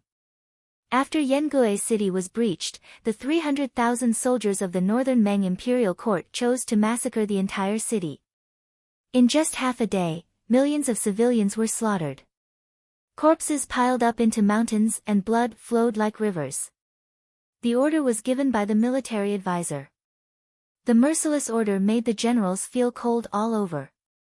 Half a day later, the 300,000 soldiers set off and did not stop at Yangue City. In the west of the Great Xia, Xiling City, which did not have the Marquis of Blood-Robed, was finally taken down by the heavy cavalry of the Celestial Sect after Yangue City was breached. The heavy cavalry of the Celestial Sect was still strong and invincible. The Northern Meng army and the heavy cavalry of the Celestial Sect were unstoppable. In an instant, the people in the north and west of the Great Xia were plunged into misery and suffering. Under the heavy pressure, internal strife broke out within the borders of the Great Xia. 3 cities raised their flags and rebelled. The flames of war rose within the borders of the Great Xia. Internal and external troubles broke out at the same time. The 1,000-year-old dynasty was nearing its end. In front of the Northern Meng army, Fan Lingyue looked at the sky above the imperial city of the Great Xia. The once majestic and unshakable purple fate was rapidly falling apart. No matter how strong the dynasty was, it could not escape the river of time. The war horses neighed as the pass was unstoppable. Not only did Northern Meng's cavalry have the numbers and combat strength, they were invincible. 100,000 iron cavalry, in addition to 200,000 elite soldiers, all under the control of Fan Lingyue, slowly nibbling away at the northern territory of Great Xia. In Clear River City, the Marquis of Peace had also been ordered to head north 3 days ago with the remaining 150,000 soldiers of Clear River City. Now, there were less than 10,000 guards left in Clear River City. The situation in the north of the Great Xia was too critical. The fall of Yangue City was a heavy blow to the Great Xia. In less than a day and a night, 170,000 soldiers and millions of civilians were all slaughtered, causing the entire Great Xia to sink into a heavy depression and sorrow. In the Clear River Marquis estate, Ning Chen remained unconscious on the bed. Zhang Sun had fed him the remaining 3 celestial reversal pills in the estate, relying on the violent medicinal effects to keep him alive, who was already on the brink of death. Zhang Suan's domineering nature was always unintentionally displayed to the fullest. If she didn't let him die, he wouldn't die even if it was worse than death. Ever since the fall of Yangue City, Zhang Sun had no intention of returning to the imperial palace. The current Emperor Xia had already lost his mind. He actually watched 170,000 soldiers and millions of lives die under the butcher knife of the Northern Meng Imperial Court. Every day, Qing Ning would transfuse her blood into Ning Chen's body. For this reason, the shopkeeper of Duan Pharmacy was also brought over by Zhang Sun. The two of them had seen Ning Chen use this method before. Although they didn't know if it would work, they still had to try. Qing Ning was the only one who transfused her blood. Zhang Sun didn't dare to let anyone else try. She remembered Ning Chen saying that the more people transfused their blood, the greater the danger. Ning Chen's body was already in a mess from the violent medicinal effects of the 3 celestial reversal pills. Regeneration and destruction were constantly changing. One moment, the regeneration was stimulated by the medicinal effects, and the next moment, an even more violent medicinal effect would destroy it. Looking at Ning Chen's miserable state, Zhang Sun felt uncomfortable and guilty at the same time. When the great Xia Emperor summoned Prince Yan back to the palace, she already felt that something was wrong.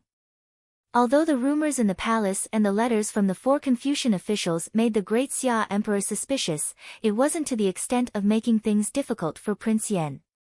As such, the goal of the person who spread the news was too suspicious.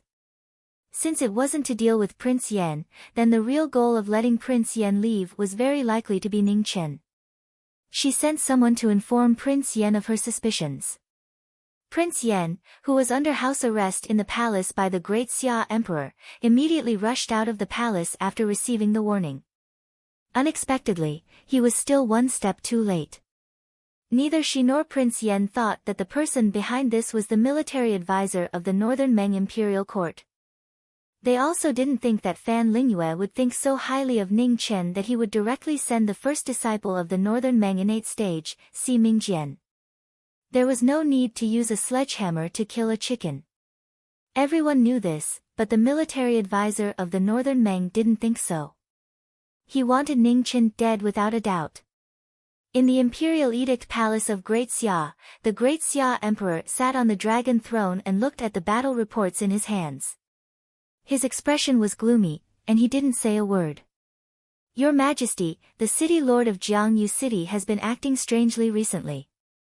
He seems to have intentions of rebelling. A black figure appeared in the palace and knelt down respectfully. Good, good, very good. The gloominess in the great Xia Emperor's eyes seemed to be able to condense water. He said the word, good, 3 times in a row. He really had raised many loyal officials in the 4th city. Continue to investigate for me.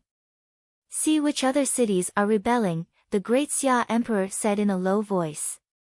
Yes, the Shadow Guard replied respectfully and left immediately. After the Shadow Guard left, the great Xia Emperor slowly closed his eyes and said softly, Pale Yang, has there been any movement in the West Palace? Hearing the great Xia Emperor's question, a haggard old eunuch walked out and said hoarsely, there has been no movement. The great Xia Emperor nodded and continued to ask, how is the Empress? Your Majesty, since the Empress returned to the Marquis residence in Clear River City, she hasn't come out. It seems that she doesn't plan to return to the palace for the time being. Old eunuch Pei answered truthfully. The great Xia Emperor sighed softly, she is blaming me. After saying this, the great Xia Emperor opened his eyes and looked at the old eunuch beside him who had followed him for more than 40 years.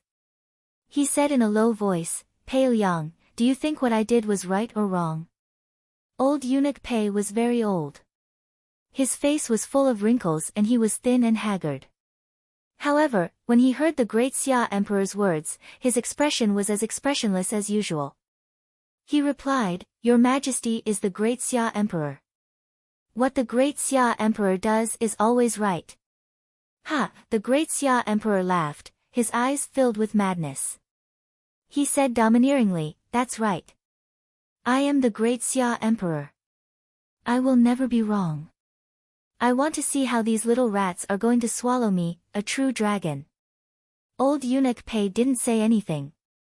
He took a few steps back and silently returned to the darkness. In the cold heavenly mandate palace, Xia Rui's crazy laughter still echoed faintly. Xia Rui, the former great prince of the great Xia dynasty, was the current great Xia emperor. After tearing off his cowardly and cautious exterior, it was as if he had become a completely different person. He was so terrifying and so crazy. The letter that he received that day was still on the table in front of Xia Rui. Who would have thought that this simple letter carried the lives of 170,000 soldiers and millions of civilians in Yangue city of the great Xia dynasty? Xia Rui did nothing. He allowed the city to fall and the people to die. He was waiting for an opportunity. Men, prepare the carriage and leave the palace. Yes. Half a day later, the great Xia emperor left the palace. He took 3,000 imperial guards and went to Mount Qihua to pray for the soldiers who had died in the battle. The news of the great Xia emperor leaving the palace spread faster than pigeons. In this world, there were secret techniques that ordinary people couldn't imagine. They could travel 1,000 miles in a single day.